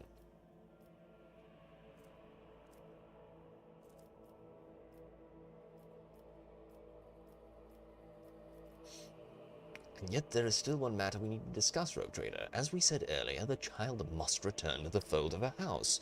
We hope you will be gracious enough to acquiesce. Persuasion 10. There are traitors in your midst. Would the Lady Navigator not be safer under my protection? Persuasion test succeeded. There is a pregnant pause. The Regent stares at you as if trying to peer through the skin, muscle, and bone and see the darkest corners of your heart. You are not wrong, Rogue Trader. If you'd be willing to take care of the child while we deal with our problem, then so be it. And now we must bid you farewell. Regent Aranto gives Cassia one final look, and then, with a trembling hand, directs the servants to head towards the exit. Perfect. Please let me loot. Please, God, let me loot. Please let me loot, video game. Do not shit yourself and die, video game. Please let me loot. God, they're letting me loot. Okay. About fucking time. No. Oh, that's... Oh, video game, how could you bastard.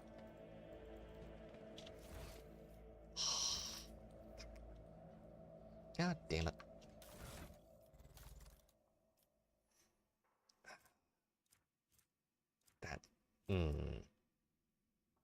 That makes me unhappy. Add to cargo, add to cargo. Add to cargo, don't need that either. Okay, I think that might actually be a good place to leave it for the night. Got a couple boss fights in, dealt with most of the noble problems on Dargonus. Yeah, I think we can safely call it there. We'll head back to the void ship, get everything staged, and, yeah. We will probably be back next Wednesday with more Rogue Trader. We're 3 hours and 25 minutes into the stream. That's a good place to call it. For now, ladies and gentlemen, I thank you all very much for stopping by. Everybody who hung out, everyone who chatted, everyone who lurked, everyone who played wonderful, wonderful blurps. If you like content like this and you enjoy CRPGs, video games, pop culture stuff, consider subscribing to the channel, leave a like on the video if you enjoyed it, and until next time, ladies and gentlemen, good night. This has been Pete, the Radical Nerd, signing